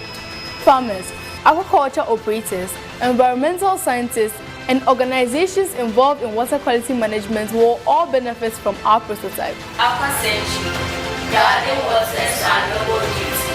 AquaSentry, forever safe. The pain point and the reality is that such people get poached by people from outside the country. They just want to go to the Ivy League schools, go to schools outside, and we lose them. So it is we who are left here, and these people are gone. We are left here. Please, who are the we? I'm not part. So let's come back to studio, and so you can see kids like this are doing wonderful things. And I'm saying that right? you can just, it has to cascade. It has to just go. Somebody just has to, it has to just be policy. This is how much do you need to do this so that we create this for either 3 for each school so that they can do, at least DCs must do this. You know, I'll talk about that later. The anger is building. So the point is that we have all these nice conversations, lots of webinars and all of these things, and then it's just the talk, right? And is the thing is moving actually. Koku, come and sit on it and let's see where I beg. I'll break it off completely. So you're using your phone? Yes, so I'm using my Bluetooth phone to control it actually. You are okay. So your phone is like a cartridge. Yeah, so more like a remote control. But this I actually program it over here. So we have different coding. Okay. So this one is a block base that they can actually, even kids can learn and program the robot. We have even the Python code as well. That is for the high school and the tertiary students. So it's actually easy for every level to still learn coding and robotics. I see. C++ now. This in building. So you can move it a bit and let me see. So you use your phone in moving it. Yes. Okay. And this, the idea is that once you're able to get the basics, the person who learned this, went through this, can then begin to build solutions out of this basic. Yes. So yours is to just get this basic. Yes, and that is it. And that's our problem. That's all. Because the skills in terms of the software that you'll be using is the same software that we use in the industry. There's nothing different. Whatever software that you use to design this, to program this, is the same software that they use even at the tertiary level. Do you have to learn science to be a scientist or learn science to be able to do these things? I would say you have to learn, you have to be a scientist before you can know. I think you have to get the willingness to learn. You know, we are in the stage that you have to unlearn, relearn, and learn new things. So you have to always try to, you just have to be curious to learn new things. And I think if you are very curious and determined, you should be able to learn. What are the basic parts? Walk us through quickly. So the board, maybe the ones you have. Yeah, so we have motors. It is a normal DC motors with gears that actually help the robots to move. We have a Bluetooth model on top. So this Bluetooth model serves as a communication between my phone and the robot. Did you design that as well? You bought that? For this one, I bought it. Okay. Yes. Okay. But are you able to design it? Yes, I'm able to design it. If you have the things? Yes, I can. You know, I can actually design it and just send the file for them to get me the way I designed the board. The board. Yes. Okay. Yeah. So we have So we have also another sensor over here on top, small here. This is a gyro sensor that actually helps the robot to turn in terms of angles. So the robot knows, okay, I have maybe 1090 degrees and all that. Yes, and as I said, there's a cables and a battery actually inside that powers the robot. Yeah, so this is a gripper that maybe you can use to pick up objects and maybe then transport it to a different location. Wow. I see. What should it cost us to translate this into a working machine on a field? I think the most important is resources. Yes, so the fans to be able to purchase the right components and the things that you need. Yes, and also how should I say it? Yes, I think if you have the space and also the resources, we should be able to do it. Yeah, I don't know see. if I am sure. How then does the conversation go? Who do you talk to? So at this stage, we have, this thing is beautiful, but you want it to be bigger, right? You want it to help us. Who do you speak with? Where does the conversation go? Okay, so that, sorry, I would go back to your question on how much it will cost us to scale this up. It ties into the second question you asked, the stakeholders. The first layer of this answer is making sure that everybody can afford it. And that's the problem that he is solving. Okay. But on who we need to talk to, we've already started, like we said, our mentor is Professor Elsie Kaufman. We've started partnerships with various universities for the programs that we do. Want to get that academia backing for research in terms of material. So there's a department in the University of Ghana, the Department of Material Science and Engineering. They would tell us that, okay, based on this and this and this, for industrial applications, you need this grade of material, this grade. One, he said the space and then the place to manufacture. Equipment that would manufacture these things for real life application, you need different types of materials for printing. Here we are using plastic, PLA and other things, but if it was going to a farm, then you would need more durable materials. Carbon fiber, stainless steel. There are 3D printers that are able to help you print metal. Or there are different forming factors. There's powder. Those are things that would need heavy investment.